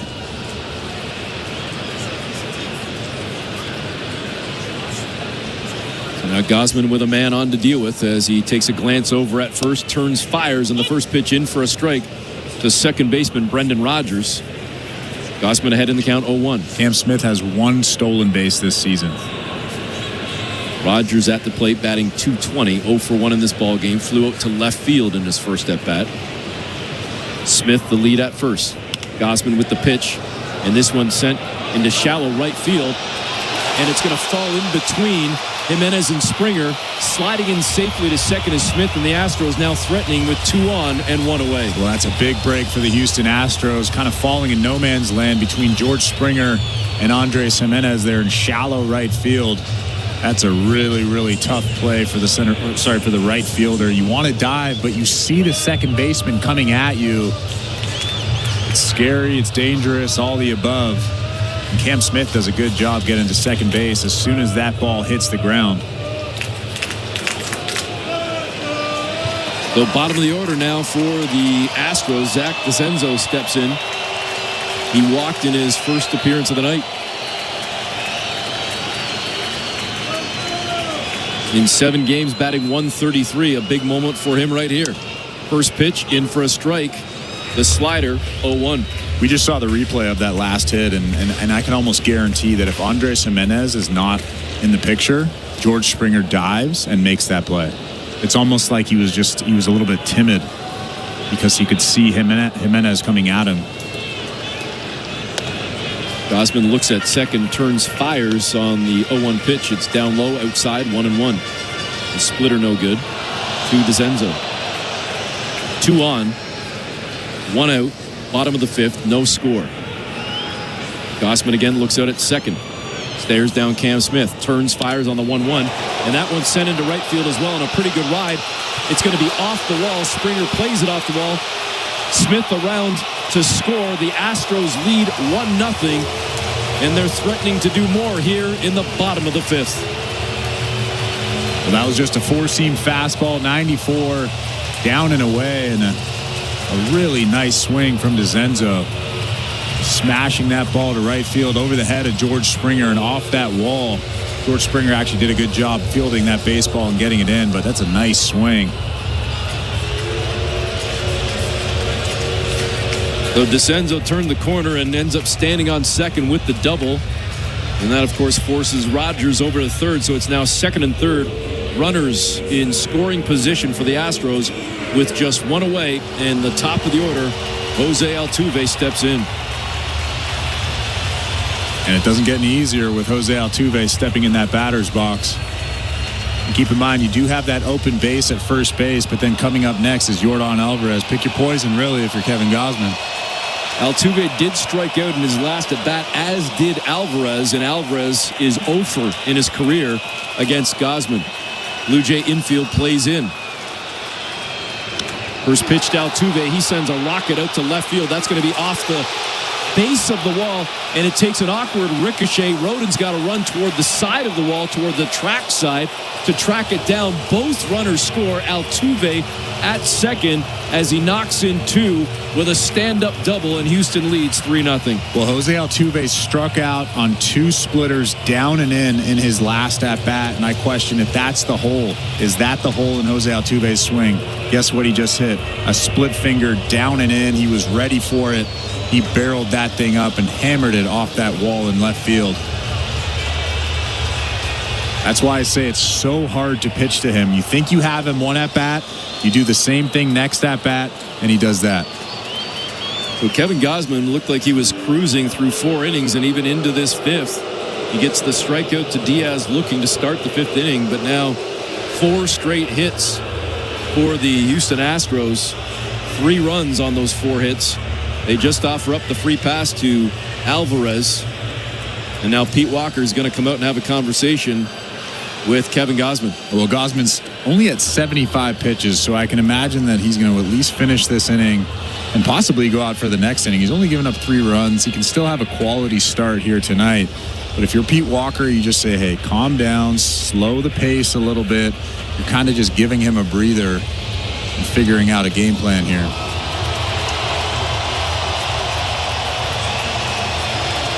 The Houston crowd fired up right now, and understandably so, as they're hoping to keep this rally going with just 1 down in the bottom of the 5th, and the Astros now leading the Blue Jays 3-0. Eric Smith and Chris LaRue in the Timber Mart broadcast booth. Isaac Paredes steps in, 0-for-2 in the ballgame, 2 groundouts. Grounded out to third in his last at-bat. And the Blue Jays hoping for the same right here, maybe a double play ball to get out of the inning. Gausman comes in, and Paredes gets underneath one, sends it sky high, but well foul. It's 0-1. That was just a hanging breaking ball, a little hanging slider. Isaac Paredes was way out in front of it. Gausman got lucky there. Gausman looks out at second base, turns, fires on the 0-1. Ooh, he got the call. Paredes doesn't like that one. Looked like it might have been a little bit low. You'll take it and run if you're a Blue Jay fan with Gausman ahead 0-2. That was a much better slider, though. That one had a lot of break on it. Kind of clipped the bottom of that strike zone. Big pitch coming right here. Big at bat. Gausman again looks out at second. Turns, fires. And that one sent into right field past Jimenez. Turning and scoring is Altuve. Houston puts up 4 in this inning. And there's still only one away. Well, that actually wasn't a bad pitch from Kevin Gausman. It was a fastball above the strike zone. Paredes just did a really nice job of getting the bat to it and finding the hole on that right side. Didn't hit it all that hard, but there was a big hole. Andres Jimenez was shaded towards second base, and he found it. And the Astros have themselves another run in this inning. Houston with back-to-back singles, followed by back-to-back doubles, a free pass, and now another single as the rally continues. 2 on, 1 out, 4 in. It's 4-0 Houston. Well, you have to stop the bleeding here. You're hoping for a double play. And you might not get one against Jeremy Pena, who's got some speed. Pena, the shortstop. Down on the count 0-1 after the first pitch. A slider, good for a strike from Gausman. Pena 1 for 2 in the ball game. Popped out to short in his last at bat. Action in the Blue Jays bullpen right now. Chad Green getting warmed up.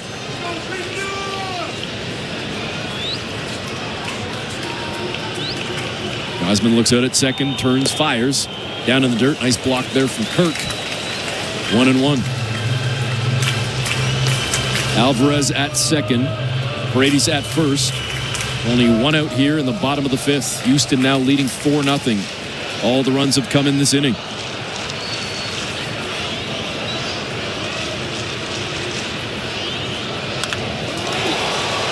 And a hot shot down to third, scooped up by Clement. Over to second for 1, on to first for 2. The Jays get the double play ball and get out of the inning, but not before Houston gets 4, and they lead 4-0 as we head to the 6th inning. You're listening to Blue Jays Baseball, brought to you by your local family-owned Crown Rust Control Center, streaming at sportsnet.ca and the Sportsnet Radio Network. At Crown Rust Control, protection runs deep because every Crown Rust Control Center is owned by a local family who cares beyond business. Your Crown Rust Control is 100% committed to their product, to you, to their community, which is your community. Protecting you and what matters to you is equally important as protecting your vehicle. Did you know spring's the best time of year to protect your vehicle from rust? For a special spring offer, find your local family-owned Crown Rust Control Center at crown.com. Prime Minister Stephen Harper. I led Canada through the global financial crisis. Today, we also face big challenges. The 2 men running to lead us both once worked for me, and my choice unequivocally is Pierre Poilievre. Only Pierre is putting forward an actual plan to make life affordable, make our streets safer, and put us in a strong position in dealing with the U.S. Only Pierre will bring change. Please join with me in voting Conservative. Authorized by the Chief Agent of the Conservative Party of Canada. Law & Order Thursday on City TV. We're charging him with manslaughter. 3 Law & Orders on one epic night. It was premeditated. It was planned. Law & Order at 8. He told me to is not a legal defense against murder. SVU at 9. Covering his ass, I'd start thinking about your own. Followed by the new season of Law & Order Toronto Criminal Intent at 10. Nothing justifies murder. How about we start with the truth? Law & Order Thursday, all new, 8/7 Central on City TV. This is Toronto Blue Jays baseball. Springer started right, coming in, leaps and makes the catch full stretch. On Sportsnet 590 The Fan and the Sportsnet Radio Network. 6th inning brought to you by Desjardins Insurance. Get insurance that's really big on care at Desjardins.com/care today. Top of the 6th inning. Blue Jays now in a hole, 4-0. Houston getting 4 last inning. In the home half of the 5th. And now work to be done for the Blue Jays. And they'll start things off here with Miles Straw, the number 9 hitter, struck out in his first and only at bat. Blue Jays with just 1 hit in this ballgame. Well, it'll be an uphill battle. The 0-1 pitch is in for a strike. The sinker caught the inside edge, and now Straw down 0-2. Hunter Brown has thrown 22 consecutive scoreless innings. It'll be tough.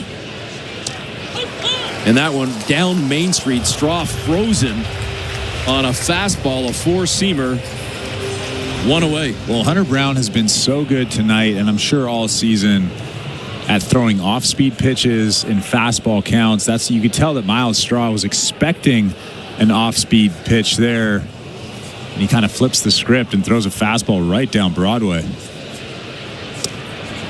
Brings up the top of the order now for the Blue Jays.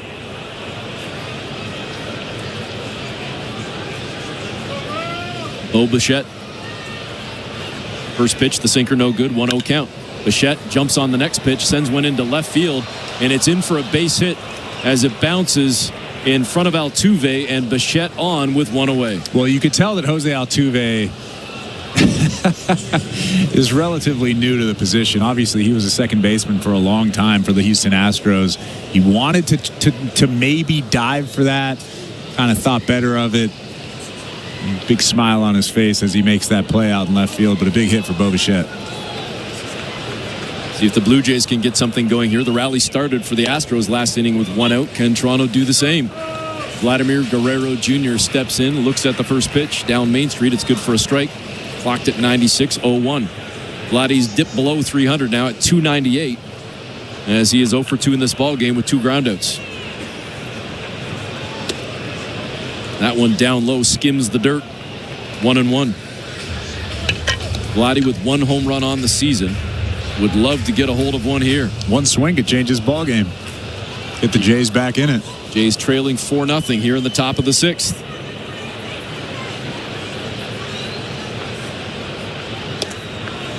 High inside. 2-1. And like we've talked about a couple of times tonight, those Crawford boxes out in left field are pretty close. Brown just threw pitch number 76. Looks in at the sign from Diaz. And the 2-1 pitch in for a strike. Vladdy frustrated with himself on that one. 2-2. Yeah, that wasn't a frustration with the call. That was frustration with the I should have swung at that. Little change up right down the middle.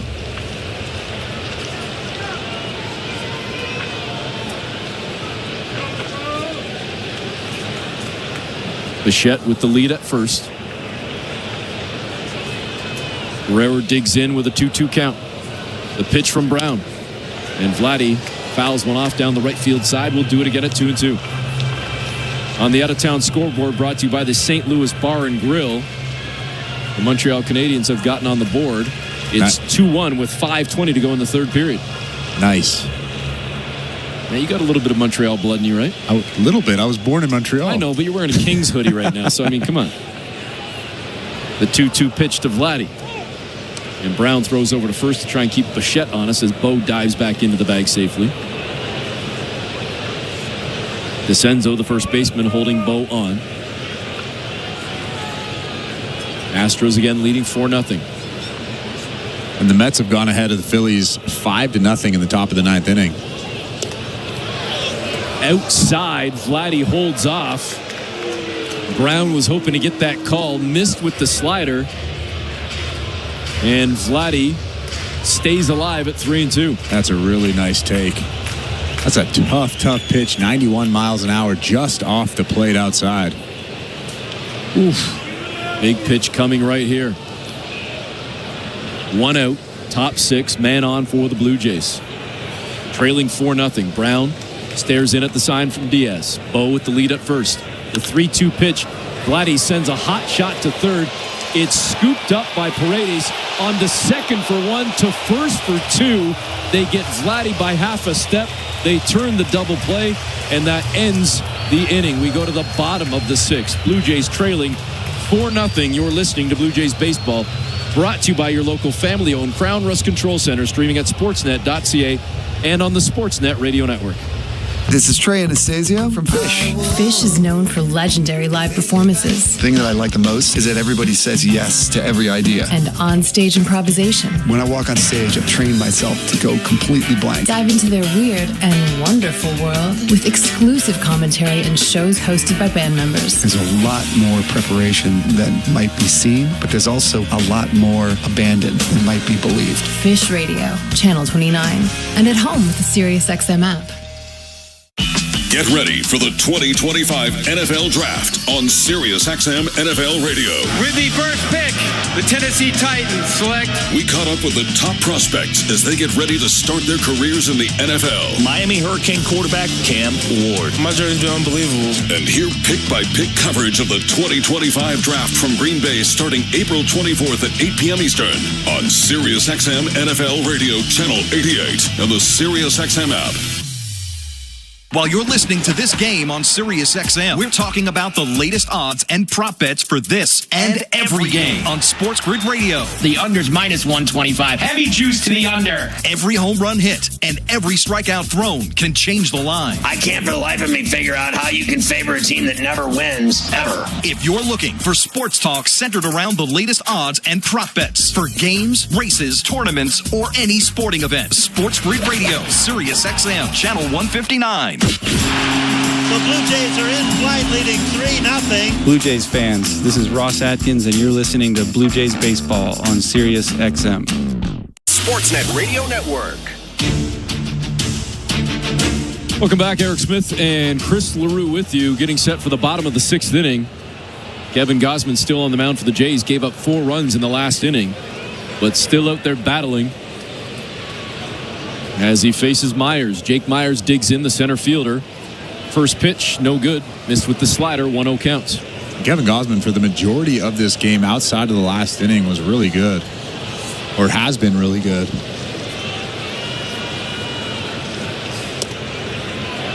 The 1-0 pitch caught the inside edge. Good for a strike on a splitter. Now 1-1. Do you want to give the update, or am I going to give the update? You give it, Mr. Hometown Boy. You want me to give it? Sure. Just over 4 minutes to go. The Montreal Canadiens have pulled even against the Washington Capitals. It's now 2-2 with, again, 4 minutes, 12 seconds to go in Washington. So the Capitals had a 2-zip lead, and now Montreal with 2 goals in the third. It's 2-2 on the out-of-town scoreboard, brought to you by the St. Louis Bar and Grill. Kevin Gausman down in the count now 3-1 to Jake Myers. Myers sends one foul down the first base side. Kind of shallow right field, about 15 rows deep. 3-2. Still got some good velo. Pitch number 87 was 95 miles an hour from Kevin Gausman. Gausman 2-1 on the season, obviously standing to take the loss right now with his team trailing 4-0. The ERA has climbed to 3.26, but still a solid start to the year. And as Chris just said, a solid ball game overall. Just the one inning, but it was a big one, the last inning. And this one from Myers sent right back at Gausman. He got a piece of it, then picked it up to the left side of the mound and tosses it lightly over to Guerrero at first to record the out, 1 away. Yeah, I don't think Myers hit the ball all that hard. Kevin Gausman kind of hit it with his glove, picked it up, and underhanded it to Vladimir Guerrero Jr. at first base. But it was a good pitch on the inside part, kind of ate up Myers, jammed him a little bit.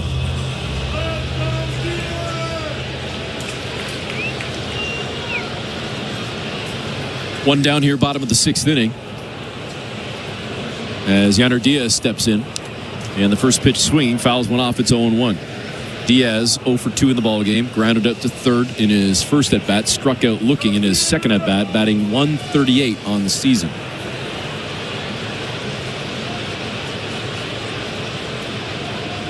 This will be the 90th pitch now for Kevin Gausman.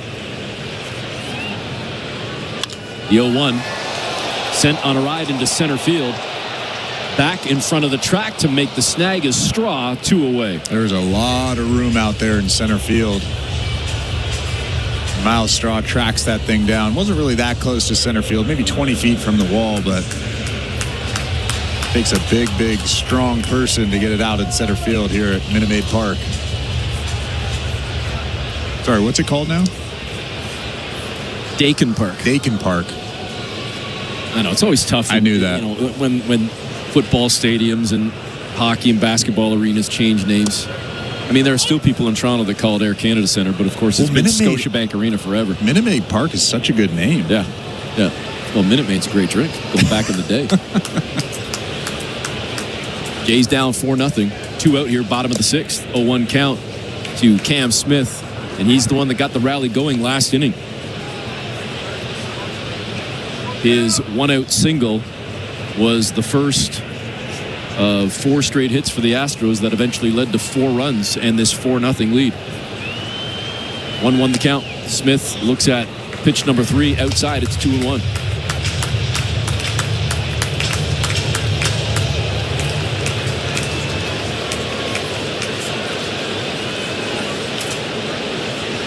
Gausman looks in at the sign from Kirk.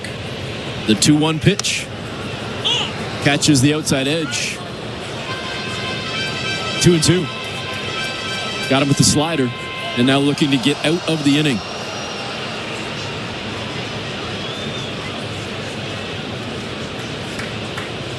Pitch number 95, the 2-2, down low. It's 3-2. Ooh, that's a really good take from Cam Smith. Keep in mind, Cam Smith was going to college this time last year, so that's a good take on a pretty good split finger.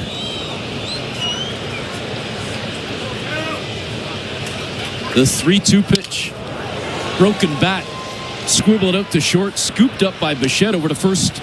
Records the out, and the Blue Jays get out of the inning. We head to the 7th inning, and work to be done for the Blue Jays as they trail 4-0 on Blue Jays baseball. Brought to you by your local family-owned Crown Rust Control Center, streaming at sportsnet.ca and on the Sportsnet Radio Network. Every season, there comes a day when we forge a passion for Blue Jays baseball that is stronger than bedrock. With thousands of villagers at Rogers Center to cheer on the Blue Jays. And Vladdy cranks it. Dodge the creepers and block your calendar. On Saturday, May 3rd, plan to build your collection and be one of the first 15,000 fans in the ballpark to get your Blue Jays a Minecraft movie hat giveaway. Blue Jays Minecraft Day. Lights up, let's go. For tickets, visit BlueJays.com. Prime Minister Stephen Harper. I led Canada through the global financial crisis. Today, we also face big challenges. The 2 men running to lead us both once worked for me, and my choice unequivocally is Pierre Poilievre. Only Pierre is putting forward an actual plan to make life affordable, make our streets safer, and put us in a strong position in dealing with the U.S. Only Pierre will bring change. Please join with me in voting Conservative. Authorized by the Chief Agent of the Conservative Party of Canada. Of all the things that TimberMart can lend a hand to build, community ranks among the most important. And with the TimberMart Local Leaders Initiative, we strive to recognize those dedicated to making their hometowns a better place to live, work, and play. From now to June 25th, you can vote to select our grand prize winner. They'll receive a $10,000 grant to support their outstanding initiative as TimberMart's Local Leader of the Year. To vote, visit local-leaders.com. TimberMart, Canada's building center. Hey, this is Bo Bichette. You're listening to Toronto Blue Jays baseball on the Sportsnet Radio Network. Scary, spooky, hilarious, crazy, scary, spooky. Eric Smith and Chris LaRue with you as we get set to start the 7th inning. And the Blue Jays trail 4-0. 7th inning brought to you by Home Hardware, the official home improvement retailer of the Toronto Blue Jays, locally owned, genuinely Canadian. Anthony Santander, the first batter of this inning.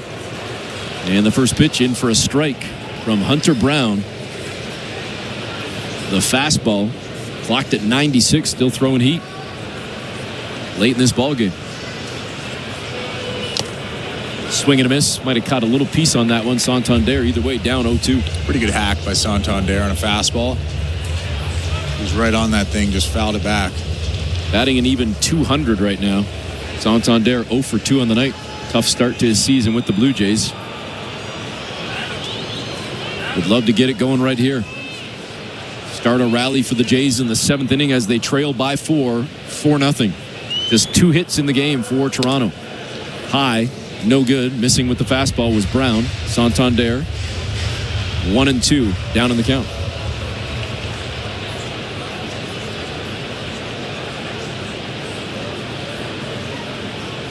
Brown fires some heat again, and Santander swings and misses. Sits down for the first out of this 7th inning. I mean, that pitch right there is really tough to hit at the top corner of that strike zone. I mean, 97 miles an hour, a little bit of rising action. It's almost like it hits another gear when it gets to the dirt, and Santander was just beat by it. Brings up George Springer. Springer with a hit and a walk in this ball game. He had the first hit of the evening for the Jays, then stole second, stole third, got stranded on third base as the Blue Jays could not cash in Springer to score the first run of the game, and they've been trying to play catch-up since, now trailing 4-0. Springer ahead in the count now, though, 2-0. Brown just missed a moment ago with a sinker. Let's see what he comes back with right here. The kick, the delivery, and that one low, but it's called a strike. That's not a strike. Springer doesn't like that one. Yeah, George Springer has a right to react the way he just did. That's about a ball and a half below the strike zone. That is a tough call. Springer letting James Hoy, the home plate umpire, know about it right now. Swings and misses, and it's probably mental right now. He's still thinking about that last pitch. It's 2-2. Well, think about it. It changes the at-bat. It goes from 3-0 to 2-1, and now Hunter Brown can essentially throw whatever he wants. If it's 3-0, he's getting a heater right down the middle. Here comes the 2-2 from Brown. Down low, well low. Springer held off on that cutter. And the count now full, 3-2. I love that George Springer's still upset. You can tell he's still upset about that call 3 pitches later.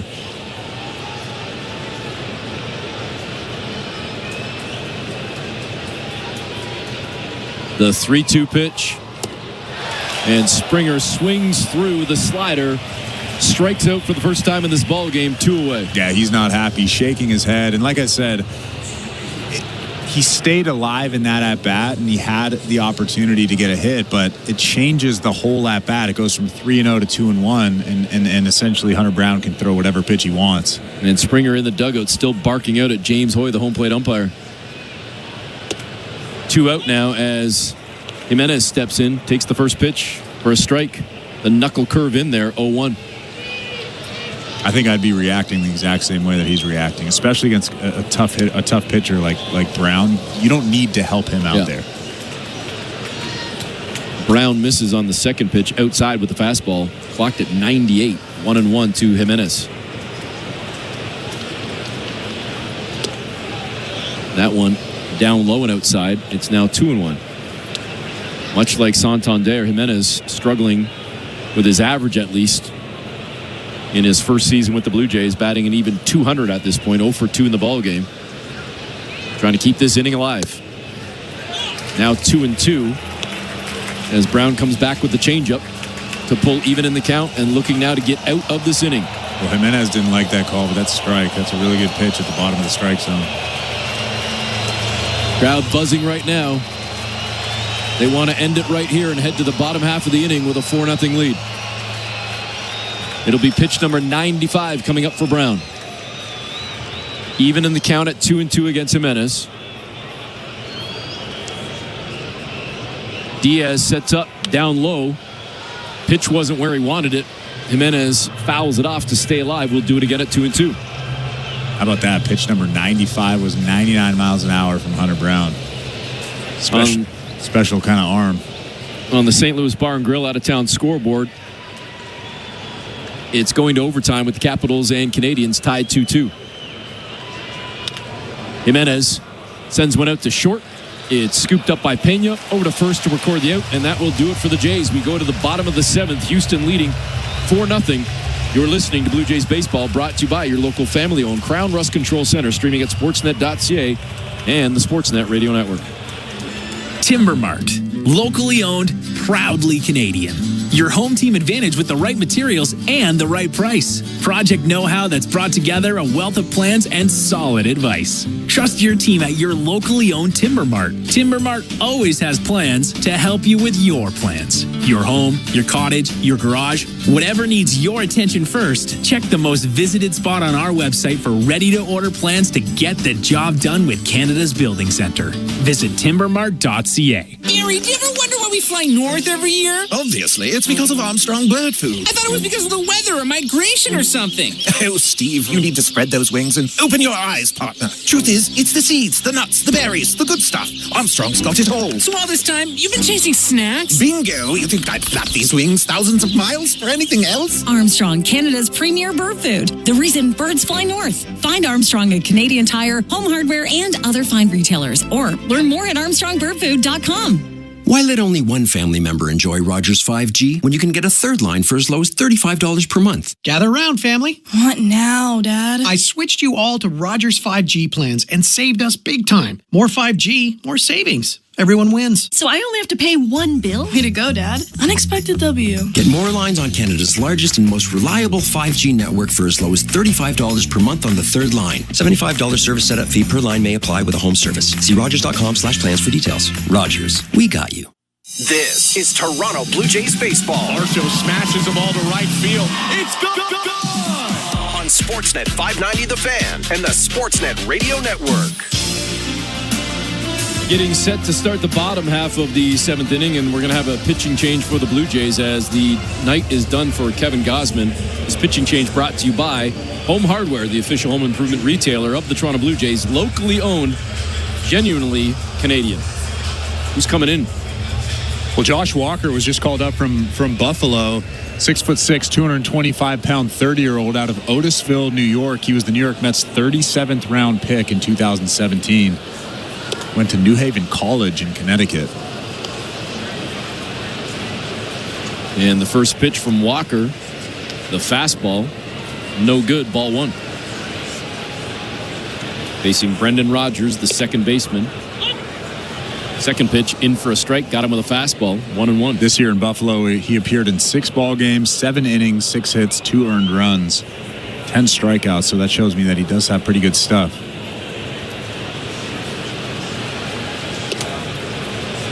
Nice looking pitch right there. Another fastball. And Rodgers went after that one, swing and a miss. And now Walker ahead, 1-2.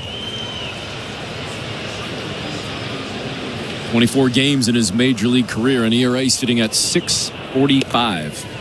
And just missed with another fastball, a little bit too high. It's 2-2. Well, you can see why he keeps getting another shot. That fastball is 95, 6'6", left-handed. I'd try to figure him out too. 2-2 pitch, and he comes back after 3 straight with the heat on a curveball that fooled Rodgers. The strikeout recorded, 1 away. Well, like I said, he's got a pretty good arm. That at-bat was 94, 95 miles an hour. It's coming out of a really long, lanky guy, 6'6", 225 pounds. And then you just flip in that breaking ball. It's pretty good stuff. It's kind of like you out there, isn't it? 6'6", 225, lefty. I was a righty. I know, but you know, that's why I threw in the last second lefty. I don't know. I don't think I was this muscular. He looks pretty muscular. Maybe he doesn't. I don't know. I think he's just got tight sleeves. He went with the schmedium. Down in the count, 1-0 to DeCenzo, the number 9 hitter for the Astros. Make me look bad. I know you were right. If I was left-handed, I'd still be playing. No, I wouldn't. Yeah, you're too old now. Now 2-0. As Walker misses with the curveball. And DeCenzo jumps on the 2-0 pitch, sends it on a pretty good ride out to left field. He's going to turn the corner and make his way towards second. Rodin, though, comes up dealing and just missing as DeCenzo slides in under the tag. Immediately, though, Chris LaRue to my left is saying, hold on a second. So we'll see if the Blue Jays want to have another look. Yeah, we're going to see a slow motion replay. I can't wait to see that. It looked like they threw him out. It was a really good throw from Alan Rodin in left field. Like I've said, those Crawford boxes are pretty close, so it's not that far of a throw, but I don't know. The ball beat him there. Just a question of whether that arm beat the tag, and I think it did, watching that slow motion replay.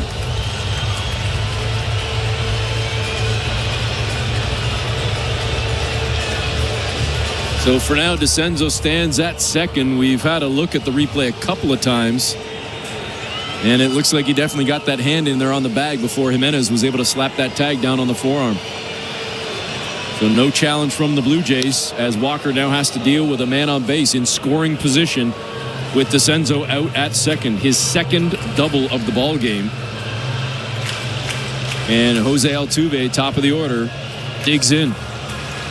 It's kind of an awkward tag from Jimenez, wasn't it? I'm pretty sure that ball beat him there. Altuve down 0-1. Next pitch got away from Walker. Missing well outside and high on the curveball. It's 1-1. Altuve 1 for 2 tonight. Had a double in his last at bat. Walker, quick glance at second, turns, fires. Altuve pops it up.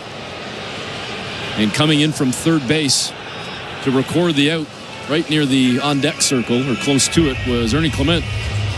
2 away. That was a big out for Josh Walker. You could see Jose Altuve not happy with himself, swinging at a pitch almost around his neck. He popped it up to Ernie Clement for a big second out. So, and this will bring up Rodon Alvarez with 2 away. Alvarez 0 for 2 in the ball game. He was issued the free pass in his last at bat. And he jumps on the first pitch, slaps one into right field, right in front of Springer, who comes up throwing, turning the corner, and looking to score. And in safe as Kirk bobbled the ball. The throw was there, the tag was there, but Kirk dropped it. And DeCenzo scores safely. It's 5-0 Houston. That was a really nice throw from George Springer in right field. I thought they had him at home plate, but again, it looked like Alejandro Kirk caught that ball out front and then just missed him. Looked like the ball beat him there. The ball bobbled out after the tag. You're right, Chris. And when I saw it in real time, it looked like the tag caused the ball to bobble, but the bobble was after the fact. So another great slide, the contortion of the body from DeCenzo at second base and now at home, allowing him to score. And either way, it's a 5-0 Houston lead.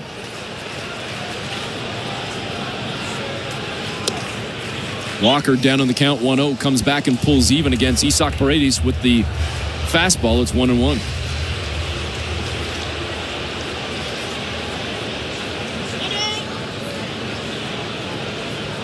Alvarez standing at first with 2 away.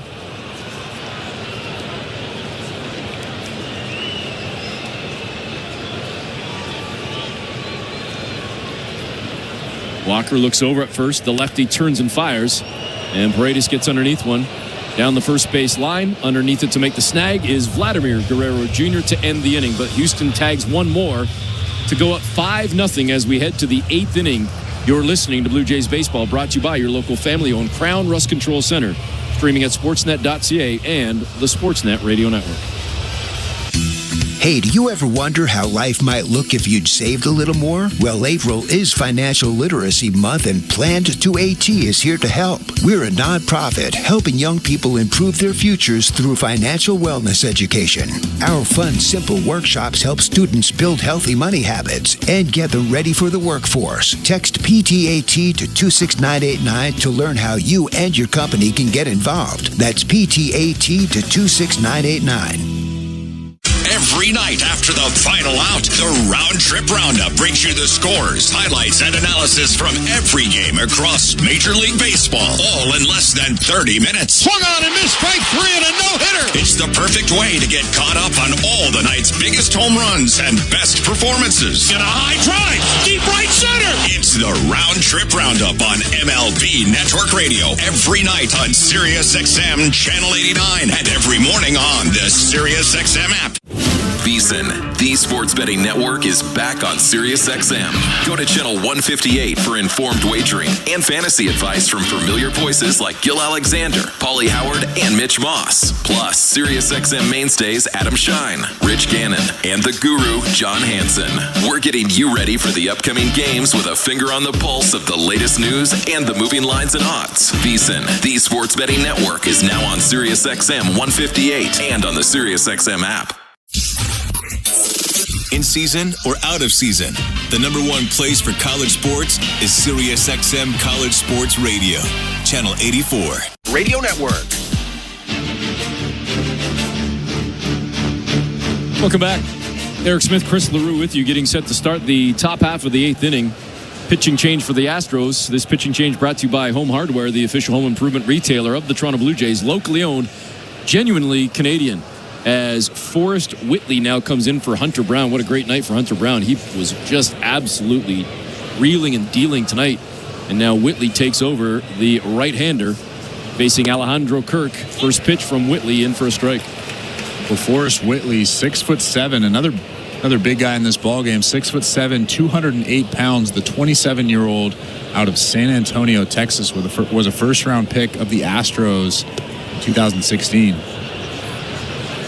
Kirk now even in the count, takes that second pitch for a ball.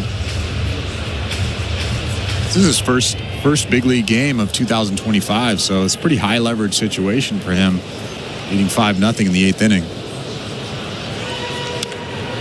And Kirk checks his swing, but the ball goes off the barrel, foul down the first base side, and now Alejandro Kirk down 1-2. Blue Jays trailing 5-0 here in the top of the 8th inning. We're not even 2 hours into this ballgame. It's been quick moving as both starting pitchers were throwing heat for most of the night, and really just the one inning got away from Kevin Gausman and the Blue Jays. That 5th inning where Houston scored 4 of their 5 runs. Kirk sends another one on a ride to right field, but again making the grab, as he did in his last at-bat, is Cam Smith to sit down Kirk. There's one away. Yeah, I'm sure if you're just tuning in now and you look at the box score, you probably think, oh, Kevin Gausman didn't have really a great night, but he was for the majority of the game, he was really, really good, just having that one hiccup.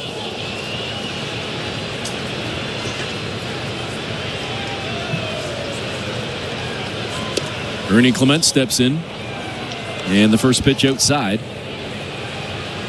Whitley misses with the slurve, and Clement ahead 1-0.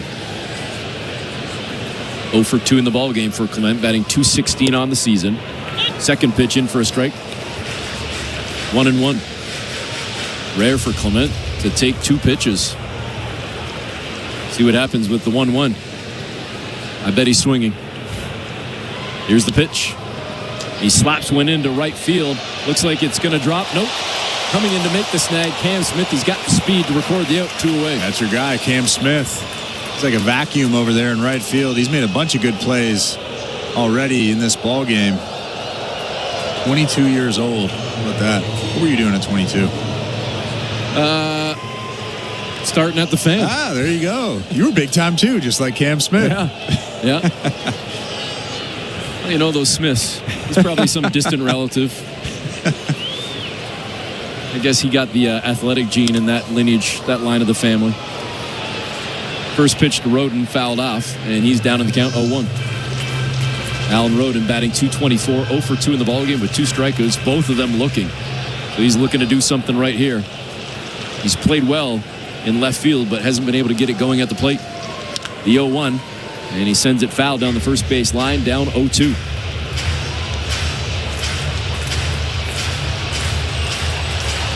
Download the Bet365 app for today's baseball odds and find out why it's never ordinary at Bet365 19+. Play responsibly, Ontario only.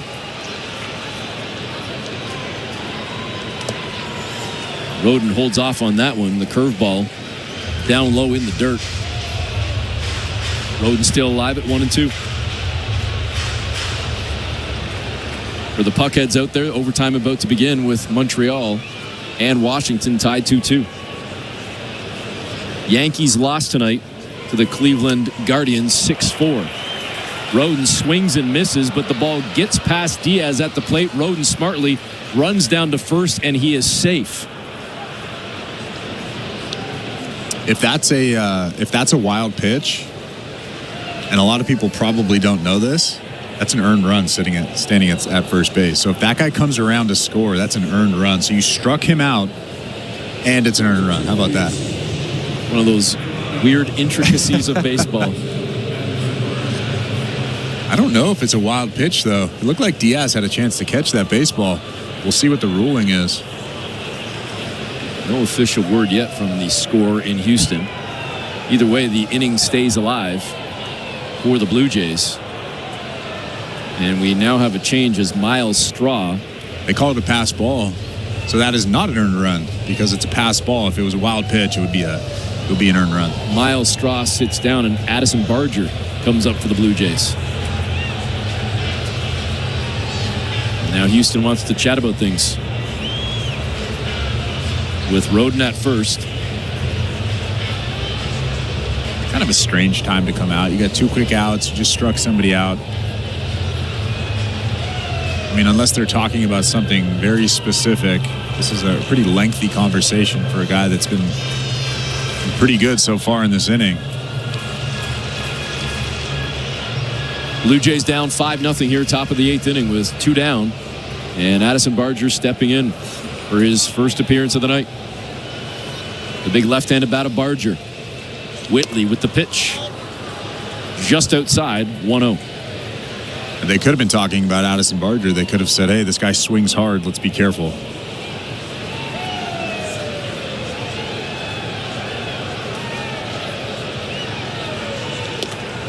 Second pitch outside as well, now 2-0.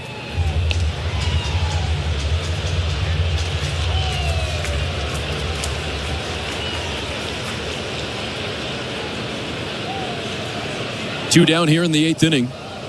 DeCenzo holding on, Roden at first. Whitley with the 2-0 pitch, swing and a miss from Barger. Big cut, 2-1.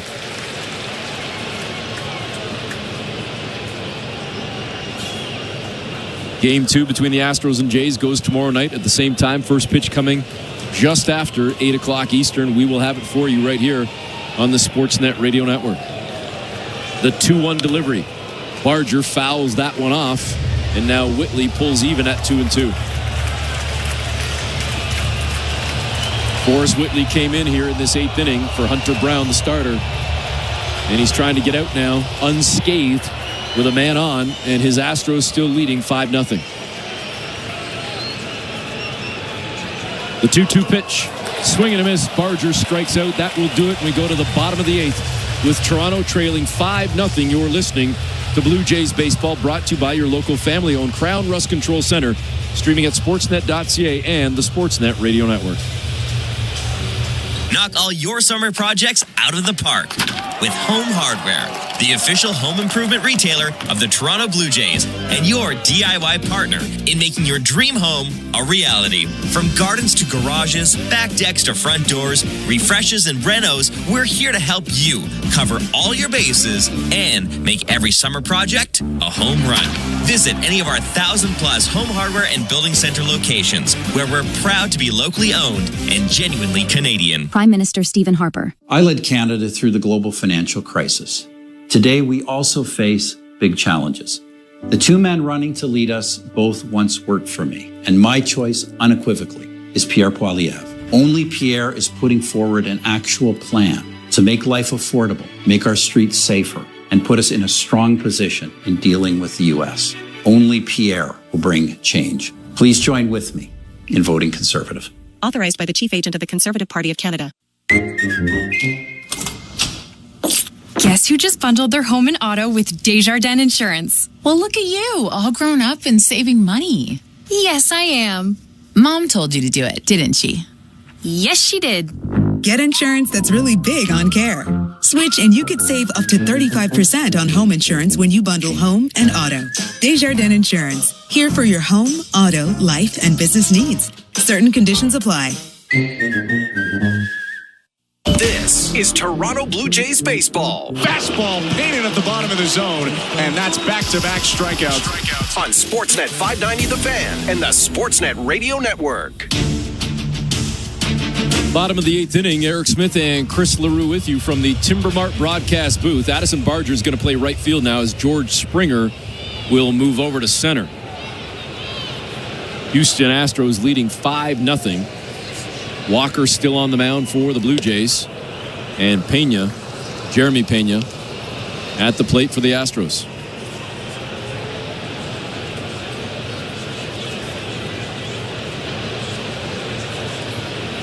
Walker down in the count, 1-0. Here's the pitch. Well outside, 2-0.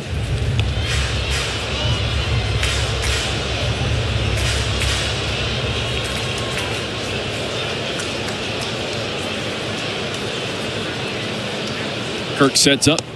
Walker delivers, and that one just inside. Walker with 3 straight balls, and Pena a pitch away from getting on to start this 8th inning. And that one high, no good on the fastball. 4 straight balls from Walker, and the leadoff man is on here in the bottom of the 8th. Well, I'm sure John Schneider's not happy about that. 4 straight balls to start the 8th inning. You're down 5-0. You're trying to eat up innings and save pitches here for Josh Walker, and basically come into the ball game, pound the strike zone, and go 4 straight balls. Make it 5 straight as the first pitch to Myers. Jake Myers, high, ball 1. Sorry to be the bearer of bad news, but for those interested, like my man Chris LaRue, on the St. Louis Bar and Grill out-of-town scoreboard in the NHL playoffs, the Montreal Canadiens have just lost in overtime the Capitals score to win Game 1, 3-2. In baseball action, just underway. Bottom of the 2nd inning, Milwaukee leading San Francisco 2-0. Boston beats Chicago, the White Sox, that is, 4-2. So if I'm not mistaken, with a Blue Jay loss and a Red Sox victory, Boston would move into 2nd in the East, as Boston now 13-11. The Jays currently sitting at 12-10. They'd be 12-11 with a loss tonight. So they'd be a half game up. The Red Sox? Yeah. Yep. Thanks for the math. I appreciate it. You're welcome. Never my strong suit. Myers now down in the count, 1-2. Walker trying to bounce back here after issuing the 4-pitch walk to start this inning to Pena. Jeremy Pena sitting at first, and the 1-2 pitch is fouled off by Myers. Pena had taken off, so he's got to stroll back to first base, and we'll do it again at 1-2. Yeah, Pena had that bag stolen. That was a really good jump from him. Probably went first movement. As soon as Josh Walker lifts that leg up, he's gone.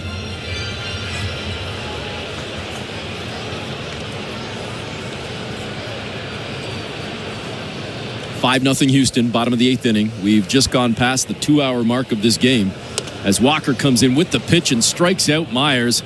Got him with the curveball, 1 down. That's a nice pitch. Started right down the middle and then darted down and underneath the bat of Jake Myers. Pretty nice pitch. Good bounce back at bat there for Josh Walker.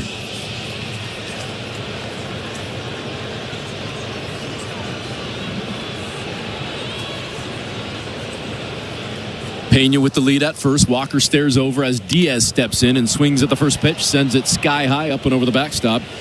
And Yainer Diaz now down in the count, 0-1. An 0-for-3 night for him. Grounded out to third, struck out looking, and flew it to center. But he's played well behind the plate. And his Astros lead 5-0. Fouled that one off, a hot shot down the third base line. Ricochets into left field. And now Diaz down 0-2. Yeah, you have to give Hunter Brown credit, obviously, for executing his pitches tonight. But I'm sure Yainer Diaz had a lot to do with pitch selection, choice, all those things. Did a good job back there.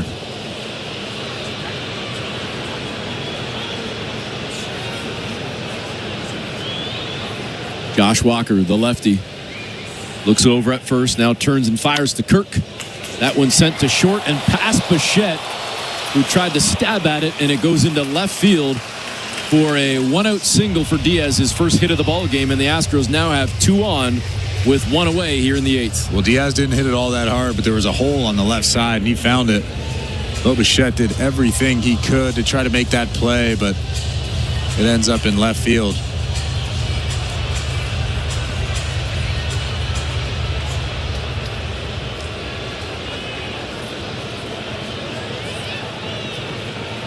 So the Astros threatening to do a little bit more damage right now, leading 5-0 with 2 on and 1 out. Already 4 for 8 in this ball game with runners in scoring position. They've got 1 out at second right now as the youngster Cam Smith steps in. 1 for 3 in the ball game. He singled and scored back in the 5th inning. Batting .237 on the season. Walker delivers the 0-1 pitch, and that hits Smith. And he kind of crumbles down to one knee, now hobbles away, trying to walk it off as he'll take the stride down to first, and the bases will be loaded. Well, that might hit him in the kneecap. That is a tough place to get hit. It was a curveball or a slider from Walker, and it was almost like Cam Smith wasn't expecting it to dart in and kind of just let it hit his kneecap. That is a tough place to get hit.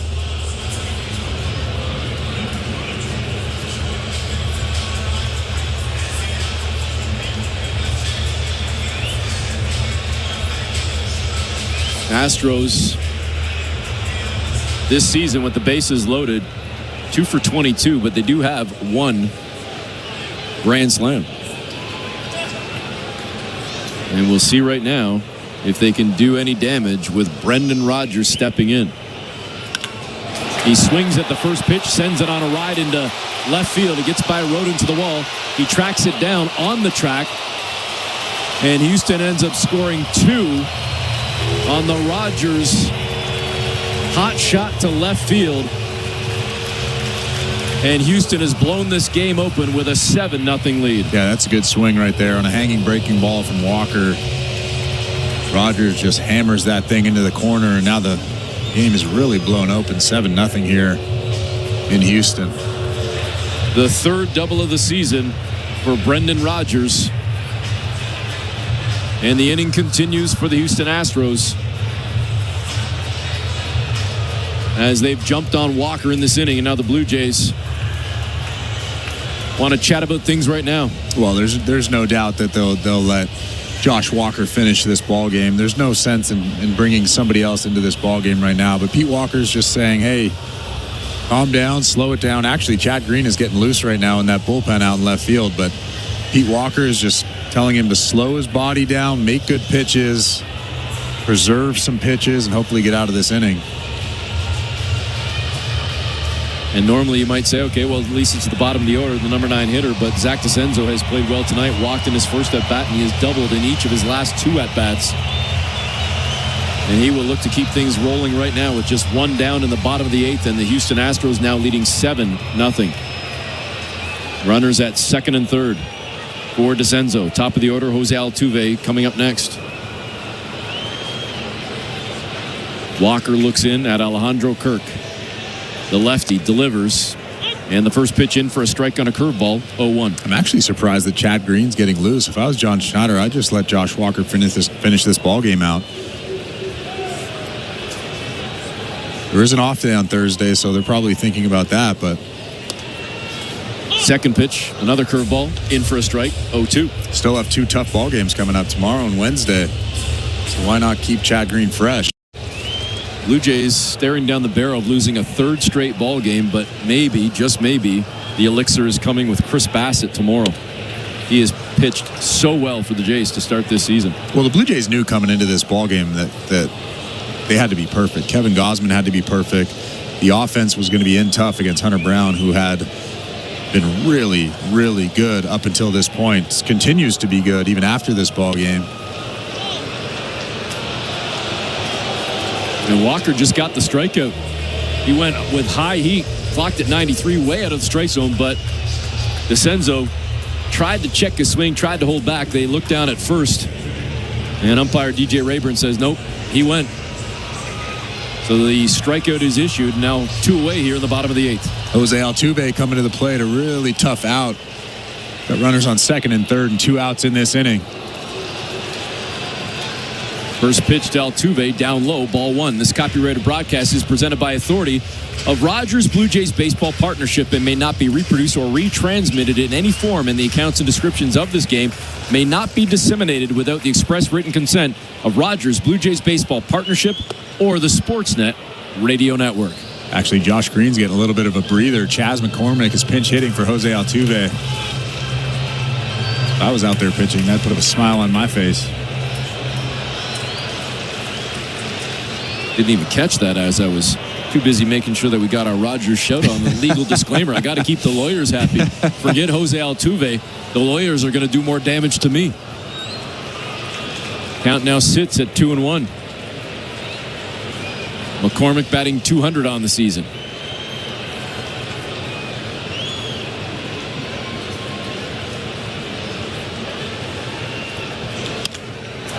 And he sends this one into center field. Should be easy work for Springer, and it is, as he records out number 3. But the Astros get 2 more, and they take a touchdown lead to the 9th. It's 7-0 Houston. You're listening to Blue Jays Baseball, brought to you by your local family-owned Crown Rust Control Center. Streaming at sportsnet.ca and the Sportsnet Radio Network. You're driving. They're honking. You're driving. They're screaming. You're driving. Change your mood. With SiriusXM Comedy, they're honking. You're laughing. From the newest Netflix specials to the kings of Southern comedy, Jeff Foxworthy and Larry the Cable Guy. From uncensored Kevin Hart to clean comedy to quiet them kids, SiriusXM Comedy has it all. Channel 93 to 99 on your SiriusXM radio and on the SiriusXM app. Baseball is back.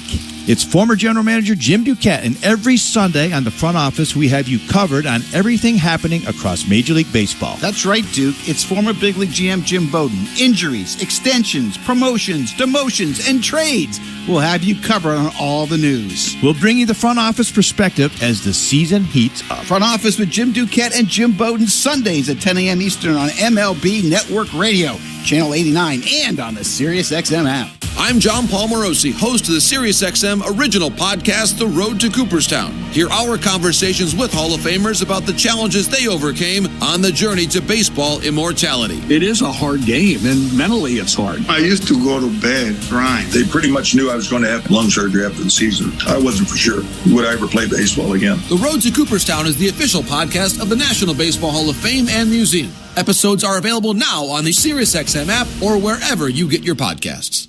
It's a grand slam roar at Augusta National. Your home for golf's biggest events is PGA Tour Radio, Channel 92 in the car, and on the SiriusXM app.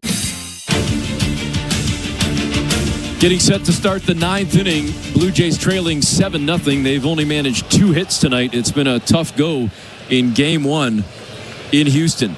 Chas McCormick, who came in for Jose Altuve, out in left field, as Bo Bichette will lead things off here in the 9th inning.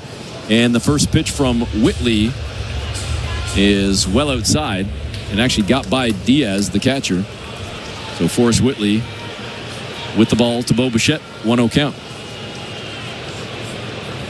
Bichette 1 for 3 on the night. Second pitch in for a strike. The slurve slid in there. 1-1. Eric Smith and Chris LaRue from the Timber Mart broadcast booth.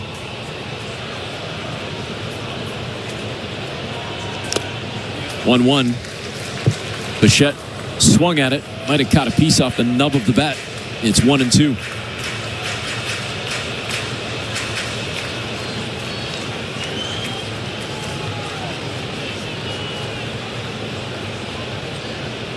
For those interested, the Kings and the Oilers game just started. 17 minutes and 52 seconds to go in the first period.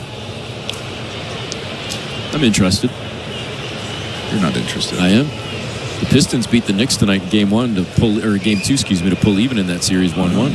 So big win for Detroit in NBA playoff basketball as Bo Bichette slaps one to second base. It's scooped up by Rogers, throws over to first to DeCenzo to record the out. 1 away here in the 9th inning. I like when the Knicks are good. It's good for basketball. Yep, I don't disagree. But I also like watching them lose too. It is the New York Knicks. They're kind of a rival to the Toronto Raptors. kind of. There've been a couple of series in history between those two teams. Vladimir Guerrero Jr. steps in now, 0 for 3 on the night. Came in batting above 300. He's dipped down now to 294 on this 0 for 3 night. Would love to get a hold of one right now. And as we speak, Chris just mentioned the hockey game. The LA Kings scoring early, less than 3 minutes in. LA up 1-0 on the Oilers on the out-of-town scoreboard, brought to you by the St. Louis Bar and Grill. Devilishly good. Just so seamless. We try. Got to keep the sponsors happy. We might venture over to the St. Louis Bar and Grill outside Rogers Center on a couple of occasions this season as Vladdy slaps one into right field. It's headed towards the corner, and we were cut off by the wall, and I believe it just landed foul for Vladdy. Well, Vlad didn't know if that ball was going to land fair or foul either. He was hustling around first base. Now he's kind of slowly walking back to home plate, taking his time, getting a breather in. Had a little bit of slice to it. There's about 3 or 4 feet of foul territory down that right field line, and it kind of landed right in the middle of it. The 2-1 pitch coming to Vladdy. Whitley stares down Diaz. Here's the delivery outside, 3-1.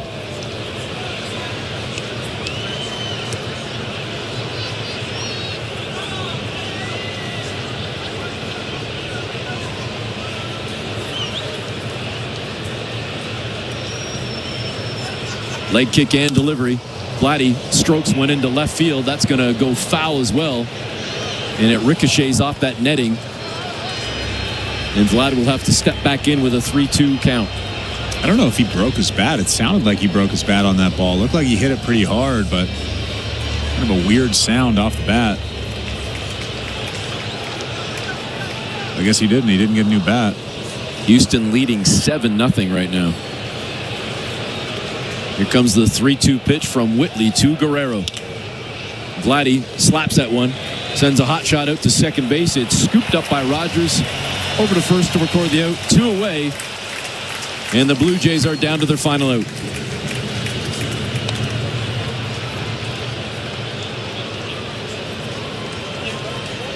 Tough night for Toronto. In the first of 3 against the Astros, the first of 6 on the road. They trail 7-0. Anthony Santander, 0 for 3 tonight. The average now has dipped below 200 at 198. Swings at the first pitch. 0-1. The thing that I've noticed, especially tonight, is he's swinging through and missing a lot of fastballs, especially fastballs elevated at the top of that strike zone, above the strike zone. Not sure why that is.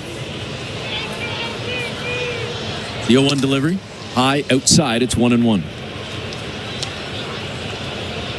Like you said, that average is now dipped to 198, 0 for 3 on the ball game tonight. Well, the 2 key off-season acquisitions, at least from the offensive side of things for the Blue Jays, both Santander and Jimenez. Nowhere near that breaking ball from Whitley. Bounced about 2 feet out in front of home plate, and he swung wildly at it.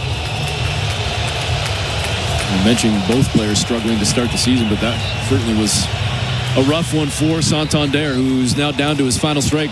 1-2 is the count. 2 down here. Top of the 9th. Blue Jays trailing 7-0. Whitley looking to end it right here. Most of the crowd standing in Houston. The 1-2 pitch. Santander held back. They check down at third. Sean Barber says nope, that was clean. As Santander stays alive, it's 2-2.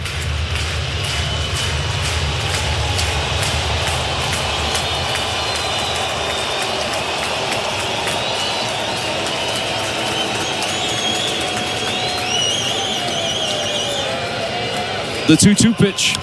Santander gets underneath one and pops it out into right center. Both players coming in, and Cam Smith ends up making the snag as he and Jake Myers kind of share a laugh.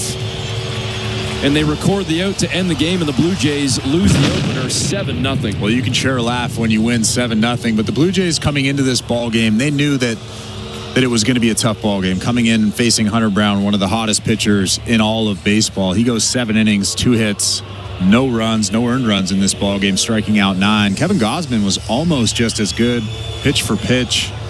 The velocity was good. The split finger was good. Just giving up those 4 runs in that 5th inning. But at the end of the day, it's just a tough loss. Tough opening game in this series. 7-0. Houston Astros beat the Toronto Blue Jays. So the Jays get 2 hits, no runs. Houston with 10 hits, 7 runs. And they take the opener 7-0. Toronto has now lost 3 straight. We will step aside for the break, come back with our final thoughts, and get set for post-game coverage as you're listening to Blue Jays Baseball, brought to you by your local family-owned Crown Rust Control Center. Streaming at sportsnet.ca and the Sportsnet Radio Network. At Crown Rust Control Center, protection runs.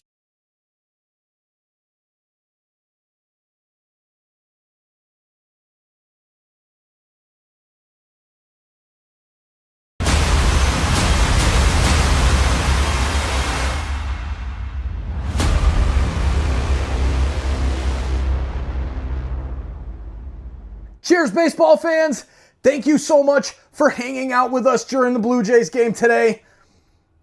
Now's the time. I just had to stop the show during our commercial break and say thank you. We appreciate you being here, hanging out with us. And we're doing big things with SickKids Hospital in Toronto. Right now, we are getting ready for our Playoff Pulse campaign. We are live for our Playoff Pulse campaign, celebrating the NHL and NBA playoffs. And remember, last October, we did every game of the MLB playoffs, and we're going to do it again, hopefully this year, with our Blue Jays in the hunt for that beautiful trophy in October or November, depending on when the series ends. Thank you so much for hanging out with us. Thank you for supporting our mission to support SickKids Hospital and the great work that they do at that amazing place in our home, downtown Toronto. We'll see you back in the chat. Cheers, Insiders. Let's go, Blue Jays. Jays.com. The federal election is on Monday, April 28th. You can vote early. Advanced polls will be open April 18th to 21st. If you prefer, you can vote at any Elections Canada office until Tuesday, April 22nd, 6 p.m., or you can apply to vote by mail. Check your voter information card or visit elections.ca for all the ways you can vote. For the official information you need to vote, visit elections.ca or call 1-800-463-6868. It's our vote. This is Toronto Blue Jays baseball. Called strike 3, change up at the knees, and there's nothing you can do about that pitch. On Sportsnet 590 The Fan and the Sportsnet Radio Network. Well, a tough night for the Blue Jays in Game 1 against the Houston Astros. Toronto losing 7-0. A game that took less than 2.5 hours, about 2:20 roughly, as Toronto loses 7-0 and Chris mustering only 2 hits on the night. Houston scored 7, the bulk of it coming in that 5th inning when they got 4 runs, and that was all they would need. And Kevin Gausman got the first out of that inning on a strikeout to Diaz, and then after that, Houston jumped all over Gausman. His only blemish was that inning, but again, that was all Houston would need. Yeah, and like I mentioned earlier, Kevin Gausman knew coming into this ballgame that he had to be very, very good going up against Hunter Brown, one of the best pitchers, one of the best young pitchers in baseball currently. So it was a tough matchup for him, and the offense knew, even when George Springer was on third base, it seemed like the offense knew that 1 or 2 runs was going to do it. And that's really all they could have gotten off of Hunter Brown. But the offense just really didn't do anything against Hunter Brown. They didn't even get the opportunity to have to play small ball, to bunt a guy over, to steal a guy. It was a tough game offensively. And Kevin Gausman, if you look at the box score, he pitched much better than the box score. Like you said, he just gave up those 4 runs in the 5th inning. But other than that, he was really good tonight. You're looking for one lone bright light, perhaps. George Springer with 1 of the 2 Blue Jay hits. He was 1 for 2 in the ballgame. The average up to .349 for George Springer. So still among the best hitters in baseball, at least average-wise, to start this season over the first 20-25 games of the year. But the Blue Jays now dropping to 12-11, having lost 3 straight. And if they hope to break the funk, it comes tomorrow as they hand the ball to Chris Bassett, who has arguably been, or not even arguably, he's been their best pitcher this season. Yeah, he's been great. I mean, a lot like Kevin Gausman, he's been getting outs, he's been making good pitches, and the biggest thing for him is that fastball, that sinker that he can throw to left-handed hitters, and then that cutter at the top of the zone. Really, all his pitches have been working perfectly this season. Game 2 goes tomorrow night at 8 o'clock Eastern Time. We will hit the air, myself and Chris LaRue, with the first pitch coming right around 8:10. We will be joined by our host and producer, Sho Ali. Thanks to Sho tonight. And, of course, our technical director as well, Tom Young. As we get set now to bring you the action, Jays Talk starts now with Blair and Barker.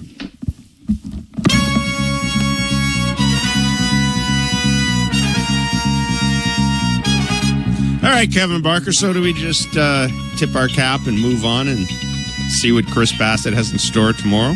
Yep. Pretty much. That's it, buddy. We shouldn't even bother doing the show. I don't think so. Not tonight. Jays lost 7-0. Hunter Brown was very good. The Jays, newsflash, can't hit. Yeah. Anyhow, we'll be on with Blair. No, I'm just kidding.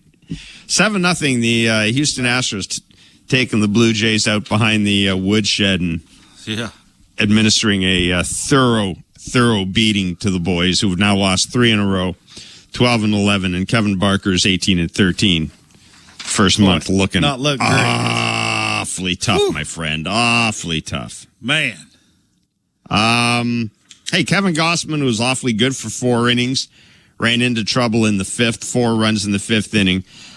But let's be clear. Hunter Brown Hunter Brown right now, statistically, is one of the 3 best starting pitchers in baseball, and he showed it tonight. He's on a 24 inning scoreless streak. He matched a season high with 9 strikeouts.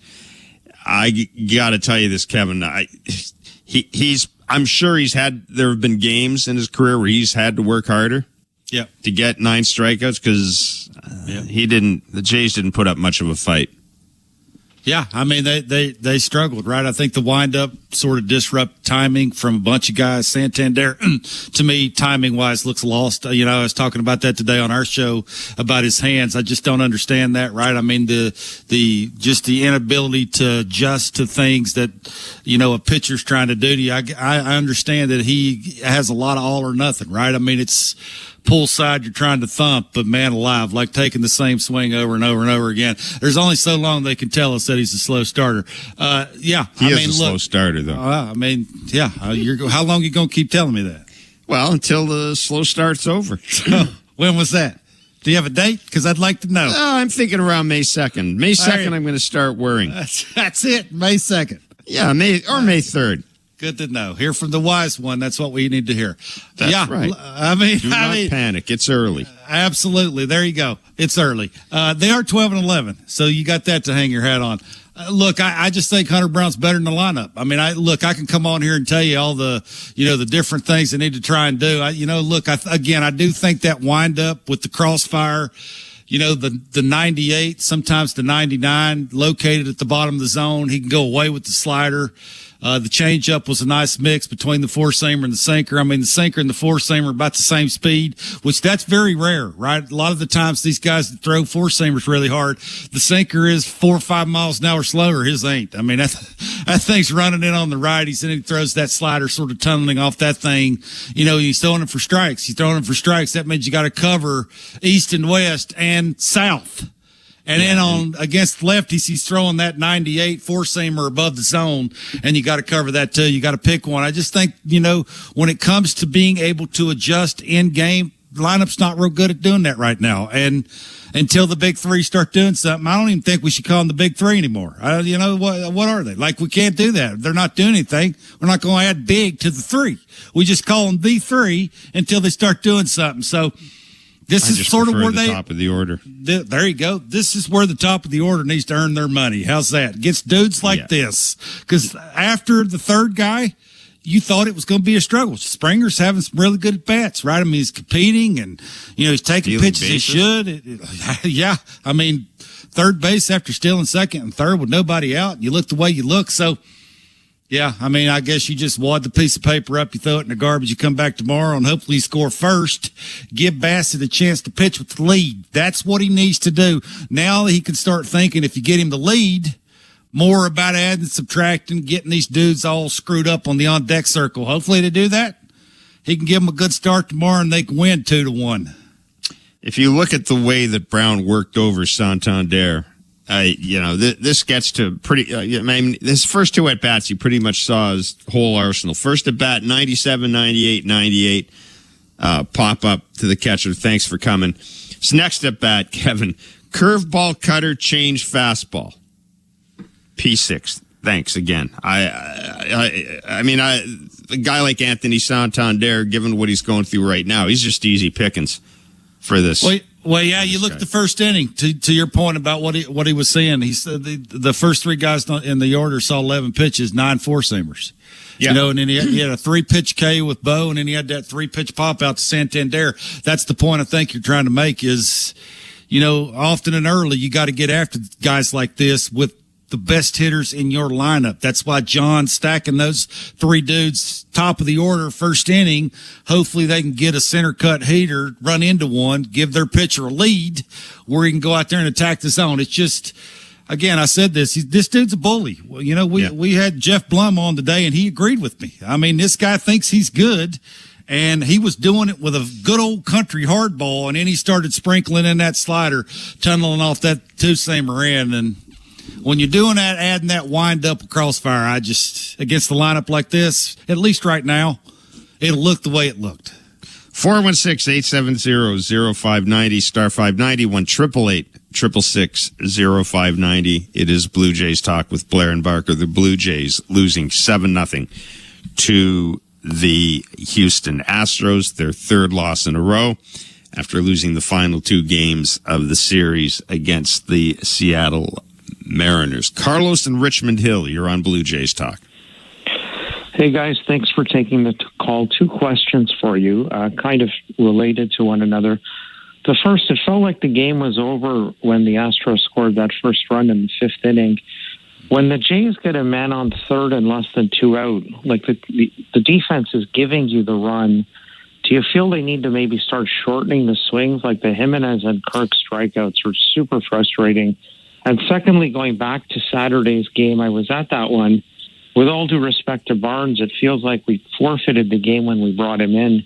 This concept of a bird in hand, I don't understand with Garcia and Hoffman.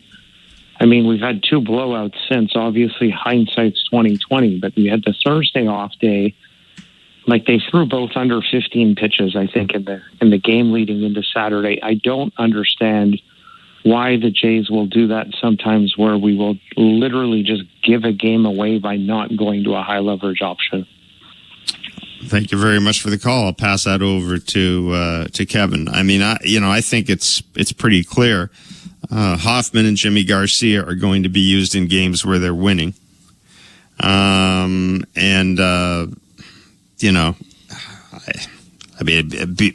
that, with the runners in scoring position and shortening up, looked to me like they tried. It certainly did tonight. Yeah. I mean, the fact of the matter is, once you get past George Springer, you're asking Jimenez, Kirk, and Ernie Clement. God love Ernie Clement for what he's done, but I mean, Ernie Clement, we think on a really good team is probably your top option off the bench. I don't think he's an everyday third baseman on a really good team. Yeah. I mean, you can't you can't rely on Jimenez, Kirk, and Clement. You can't rely on them. What Jimenez gave you early in the year was fool's gold. He's not a guy who's going to hit 20 home runs. I mean, that was nice while it lasted. You're not going to get that all the time from him.